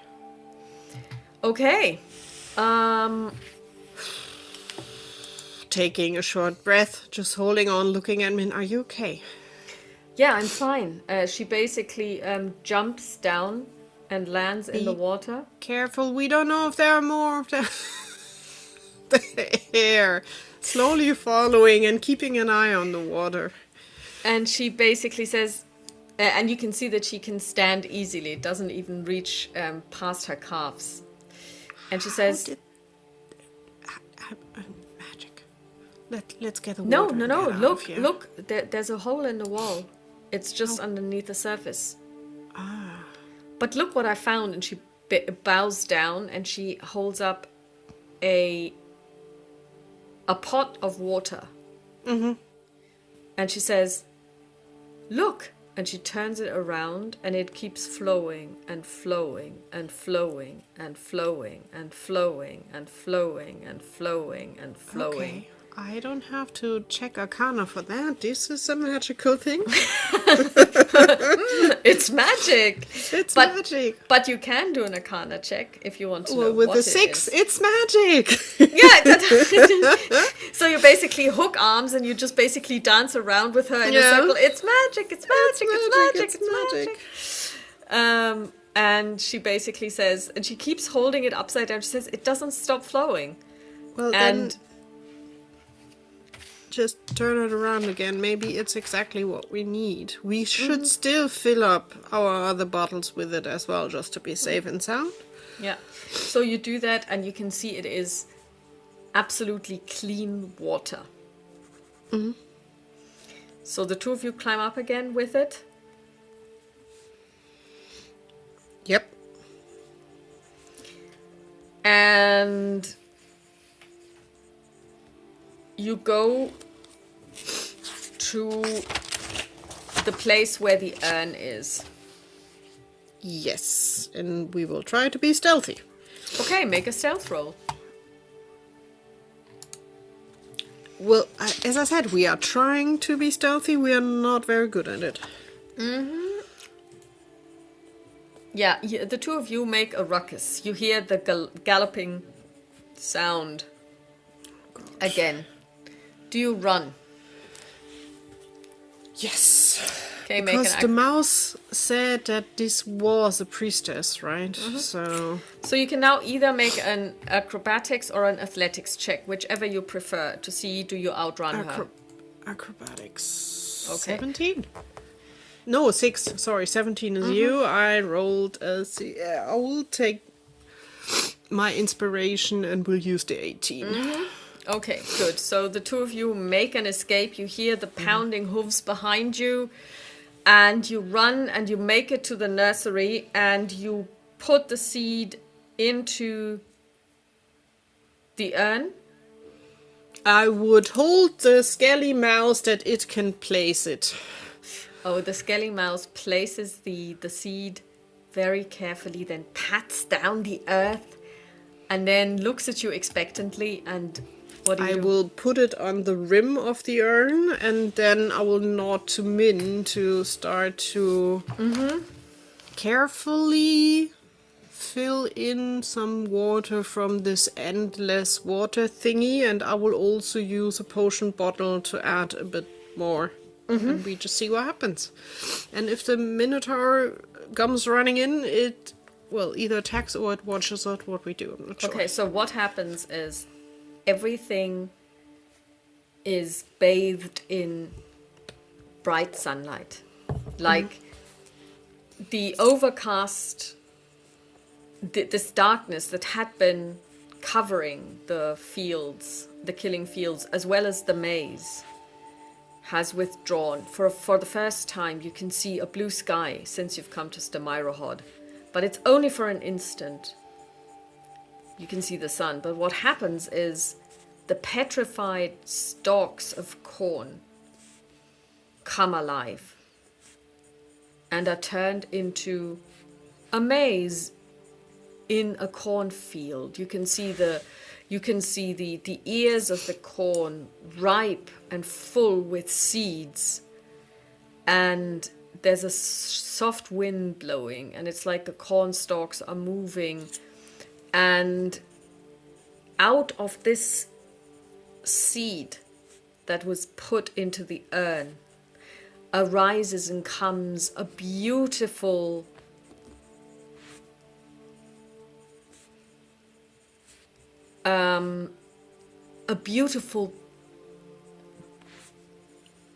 only one stem, only one ear of corn, but as you look at it, you can see it come out, and from seedling and being green in like a matter of seconds, it turns into a fully grown, ripe for the picking piece of grain.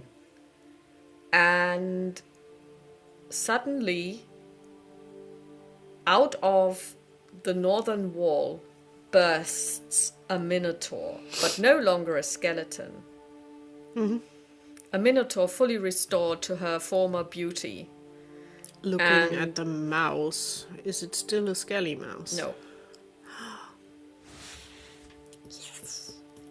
Excited squeak for the mouse, not so much for the minotaur because it's scary as hell, but for the mouse it's like I will actually describe her to you, the minotaur. She has soft fawnish features. She's got delicately curled horns and sloped low ears. She is around 2 meters tall, and she looks like this. oh, The one in the middle. And she looks at you and she says, "Who are you?" I am Lyra. This is Min, And you've come. and Darling. She looks around. And you've come here to save us? Yes. You've come here to restore Eronia, to bring her back to life. Yes, so she can help and point out how we can free the others.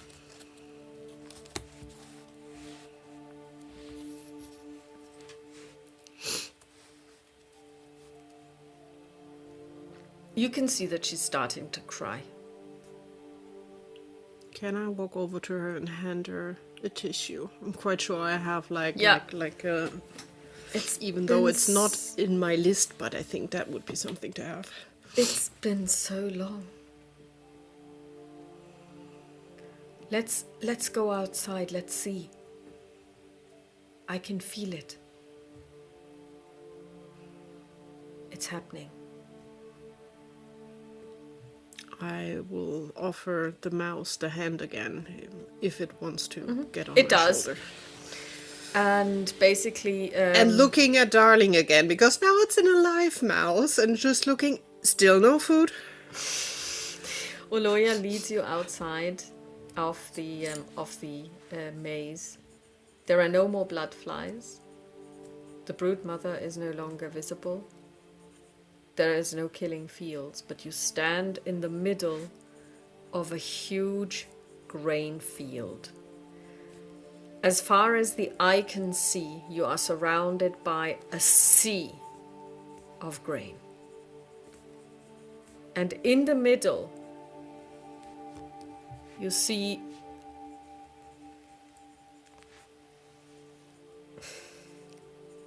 it's like the earth is coming alive, and you see a huge creature stand up.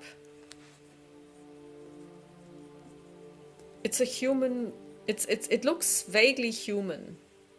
Well, it not only vaguely, you can only see its silhouette, but it's a human silhouette of a creature that is easily probably 10 meters tall and is wearing a green dress full of flowers, long hair, and it starts walking towards you. It doesn't take her too long, and Oloya kneels down and bows her head.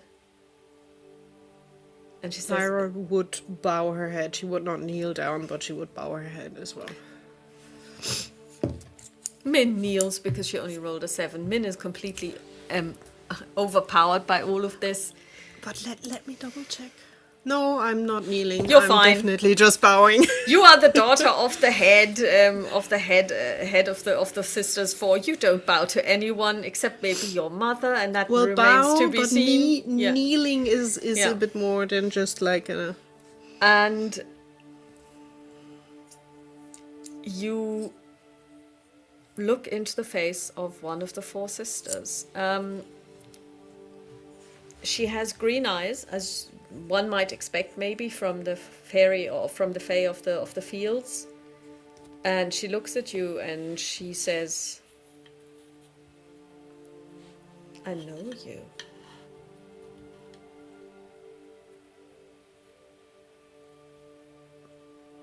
I'm sorry, I don't remember you, but... You were only little.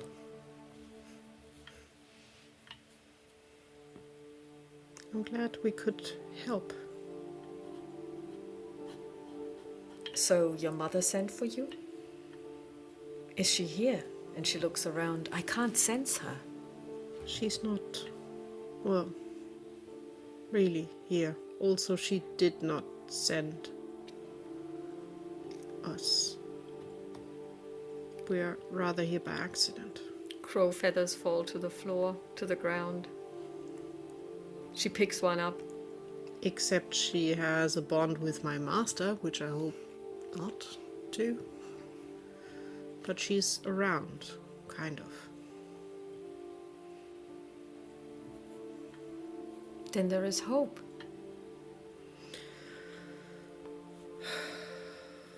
There is.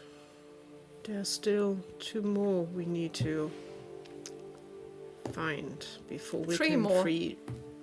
Well, 1 we know how to free, but we are not allowed to free. So technically we only look for 2, don't we? What do you mean you're not allowed to? We have the heart. Yeah, but that's her heart. You're talking to the owner of the heart. But why should we bury it then in the other place? Because this is where she was kept.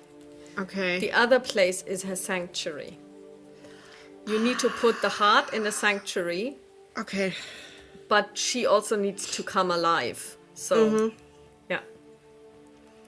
Okay, so 3 more to go, and a big argument how we can get this, and I would hold out the heart to its rightful place.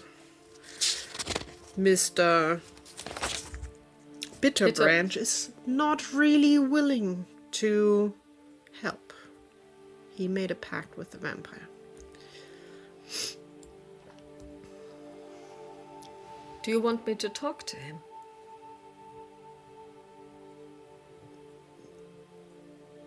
Well, if you can go there, do however you like to deal with him.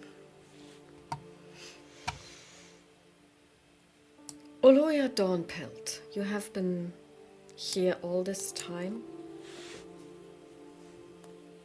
Keeping watch over me? I thank you. But now it is time we go home.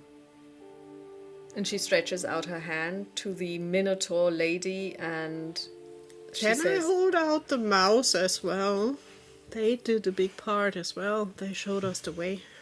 she basically carefully takes the mouse in her very large hands and she whispers to the mouse, he has been restored to eternal life.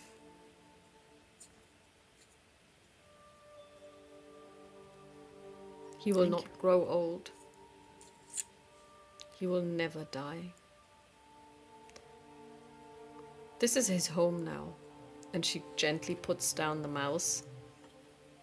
And she says, run along to your friends and family. This is your field now. And the mouse basically scurries towards you, gets on its hind legs, puts its front paws on your feet, and looks up. I will very carefully with the finger, like, give a little scritch on the head. Thank you for your help. He basically twitches his nose, and then he does the same with with Min. And then he greets Ruto, lots of squeaking, and then he runs off. And she says, well, how can I thank you? Oh, I know. And she looks at you and she stretches out her hand, but very gently. She doesn't really touch you. May I? We just need the way how we find the next one. And what to do with still holding on to the heart. Let me take care of the heart, but I'm sure that my sister would like me to give you something. Looking upstairs. I'm not sure.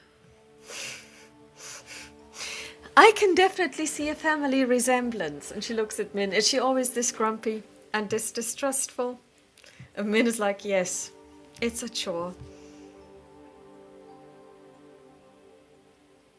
Go on, take my hand. It's quite safe. I don't think Lyra would do that. Lyra would hand her the heart, clearly, and hand it over to her if she or hold it out that she can take it. Okay. Min does take the hand that is offered.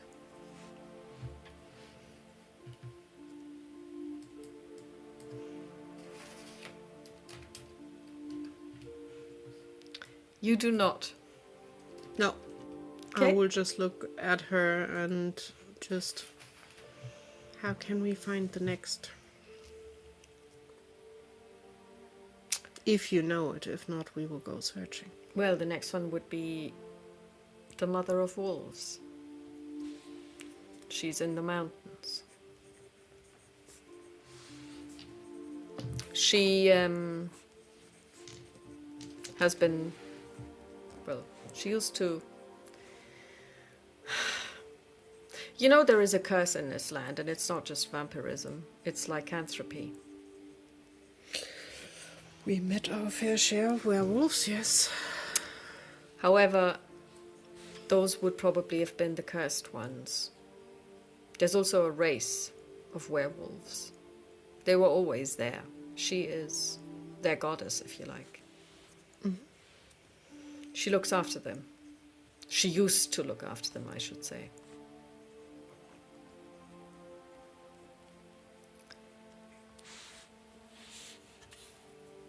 They took a last stand against him.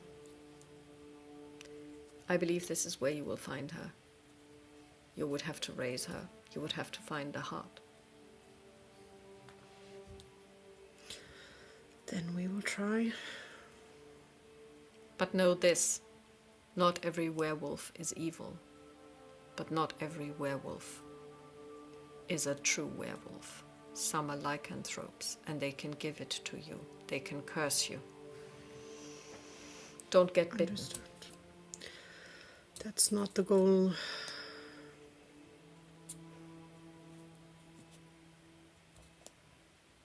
And you want to know where you need to go, and she says, she points to the east, and she says, do you see that mountain range? Mm-hmm. That's where you need to go.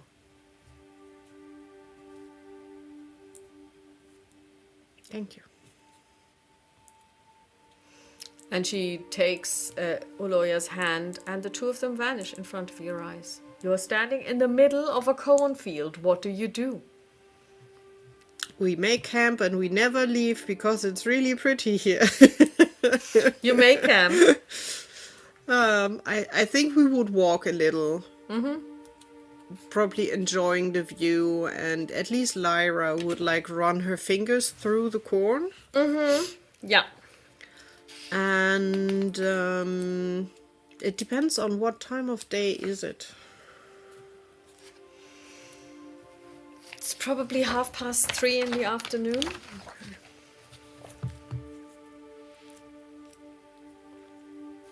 If Min is fine, at least Lyra would propose that we keep on walking in the direction we need to go until it's basically time to make camp, because it's the evening. Okay, you can make a wisdom check for me, please. Natural 1.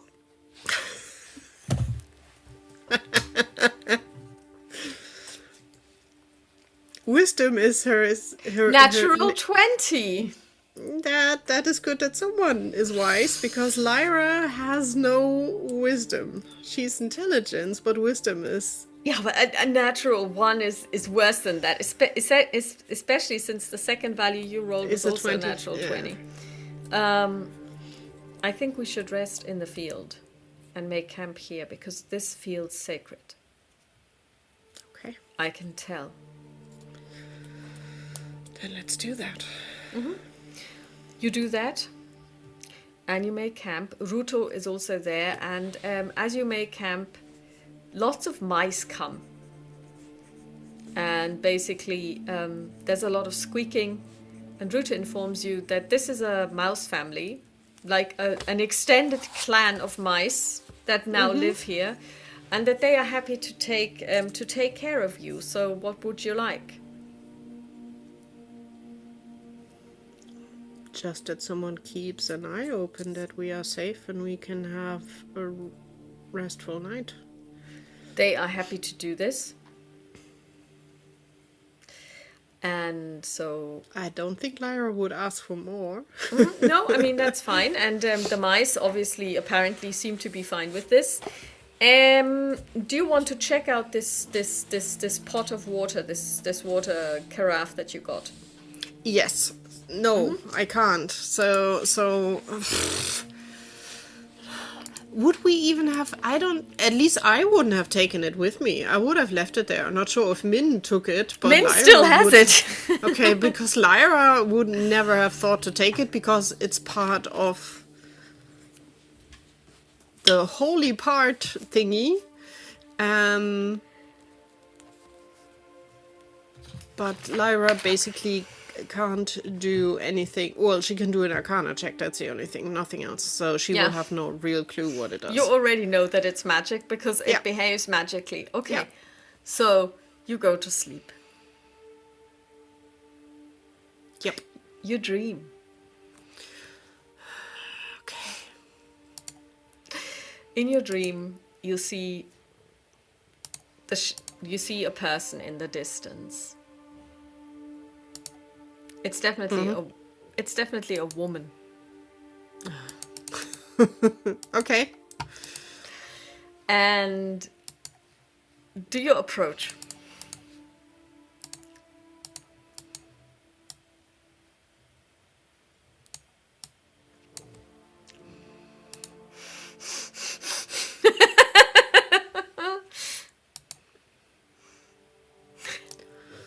She will take longer than she should, probably. Just like taking a deep breath, just like shrugging, and then waiting a few minutes, and then like, oh, what the hell? And we'll walk slowly towards, because if it would be her master, believe me, she would be quick. No, it's not. If it's not, then she will very nonchalantly just stroll slowly towards Okay. the person. You're standing in front of a woman. I will keep my distance. Yeah. And I will be on edge. Okay, there is a certain family resemblance there.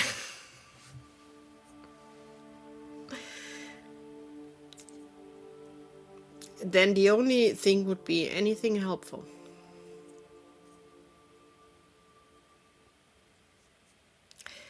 You see lots of crows descending.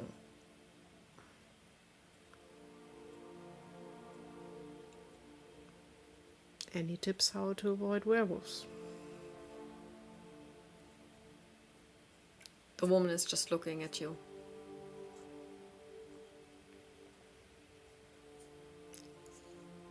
You look well.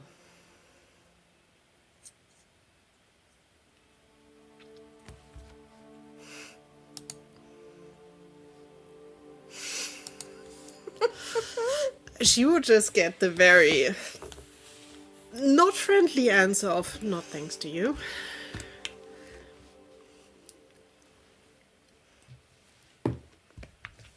She keeps her cool on a 17 plus 3 wisdom. At least someone keeps the cool, because Lyra is not.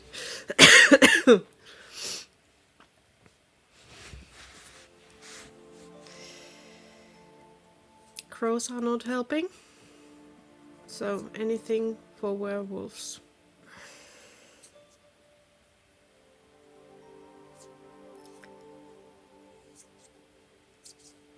Be careful. There is more to this.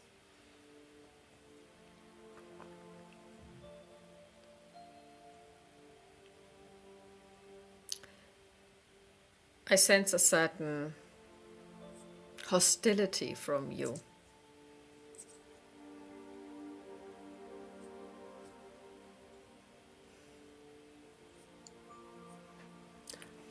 Well, technically I don't know you. I'm still just guessing that we are related. You were never there for me. I understand you couldn't at the same time. Still, I was on my own.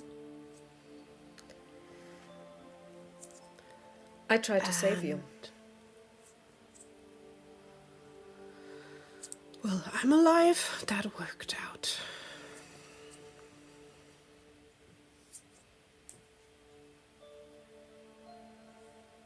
Still not sure what my master will say about all of this if he doesn't even know. Maybe he does. Maybe that's why he took care of me. Your master. He's the one reason why I'm still here. Let's just say he has been taking good care of you. I'm pleased. Well, he will want his fair share as a thank you, for sure. He's not a giver. That was the bargain, wasn't it? Yes, and I'm fine to give him whatever he wants.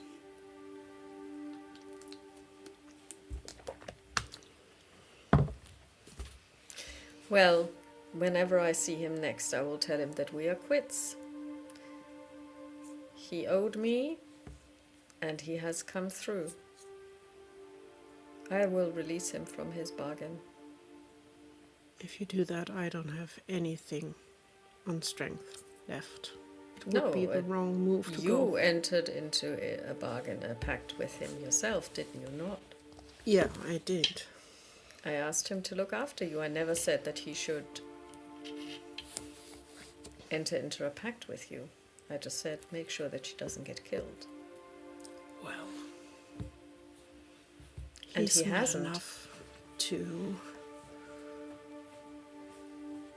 bend the rules as best as he can for himself. He can be very charming. He can. That you should fall for him. I had no choice.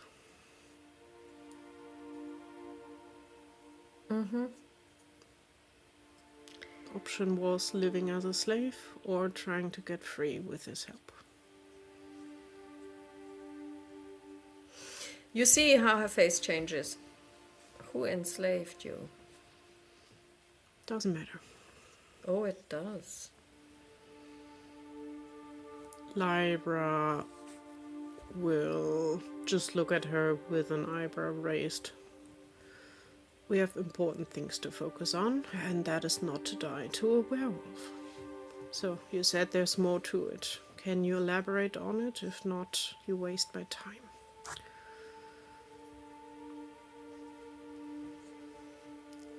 When we meet again, I hope to spend more time with you.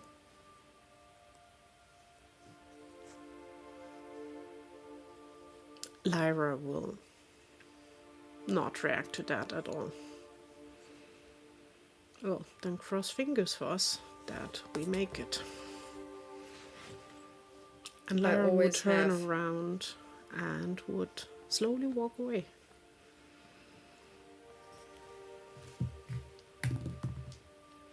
Natural 20. She is just as proud as you are. She does not try to reach out for you or call after you. You hear a fluttering of wings. Lyra will ignore that because honestly, she does not like crows at all by now. They highly annoy her. I think at the moment Lyra walking away, she would focus her mind on her master. Mm-hmm. Does that do anything? Does this mean he comes? Okay. At least not that I can trigger anything. That would be up to the game master if he takes it as... I only know there is like a link, but I can't call him and he has to show up or anything like that. You hear a voice in your head. A sigh. What does it take for you to ever reconcile with anyone that you dislike?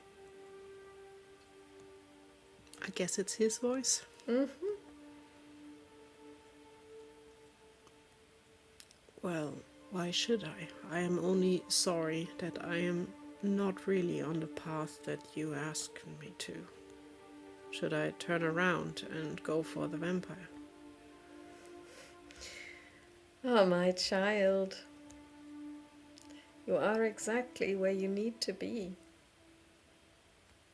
The vampire will come to you in time. There is still plenty of opportunity for you.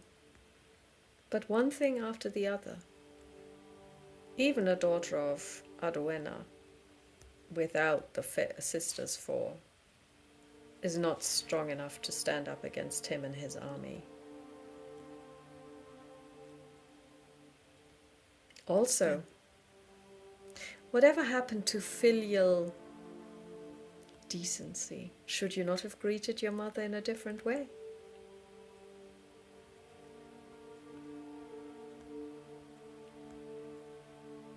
She is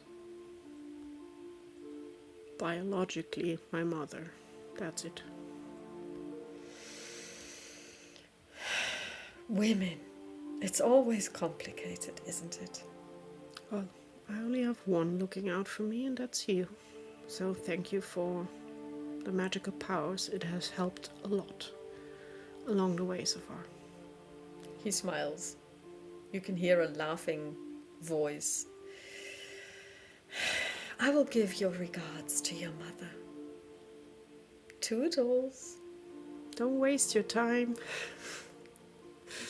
With a smirking, that would be her comment. And then she would try to wake up if it's possible. You do wake up, off to sleep, whatever. Yeah. At some point you do wake up. You do sleep the rest of the night. You are refreshed when you wake up in the morning.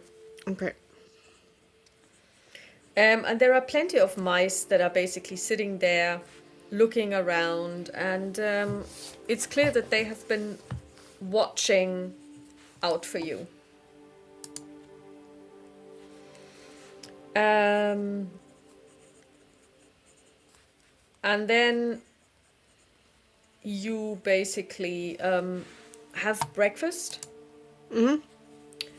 And then Ruto says, all right, so we need to go to Wolf's Head Peak. It's quite a trek, but I think it's easiest if we follow the river. Then let's do that. And do you tell anybody about your dream? No. No. Why would I? I keep secrets from everybody. The dream did not do anything helpful except be careful. That's all. It doesn't help Min or anyone. I didn't learn anything productive, so it will just move on. And you get all your spells back. Yeah. Okay, so yeah, it's a long rest. And I should get 1 hit dice back? Yeah, absolutely. Okay. Yeah. Yeah. And the ring... Yeah, I don't even have to roll. I just took 1 charge. 1 Yeah. I get back every time, yeah. And basically, you follow the river for a day. After about a day, towards the end of the day, you actually leave the fields. And you're now in Stemirahod again. So it's clear that the fields are now different. They are still part of the land, but they are very different now. So there is sunlight, and as you leave them, it's almost like you step into dusky, gloomy, into a dusky and gloomy landscape. And then Ruto says, well, we should rest maybe here tonight, and then tomorrow we're going to follow the river into the forest, and that's where there are wolves, possibly also werewolves, but mainly wolves. And it's again going to be dangerous. This place is sacred, but over there, and you can see it's really like a border. Over there, it's the evil part again. Well, then let's brace ourselves and try to get through to where we have to go. So you said watches? Yeah. Okay. Who goes first?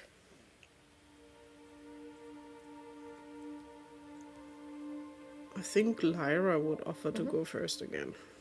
Okay, then make a perception check.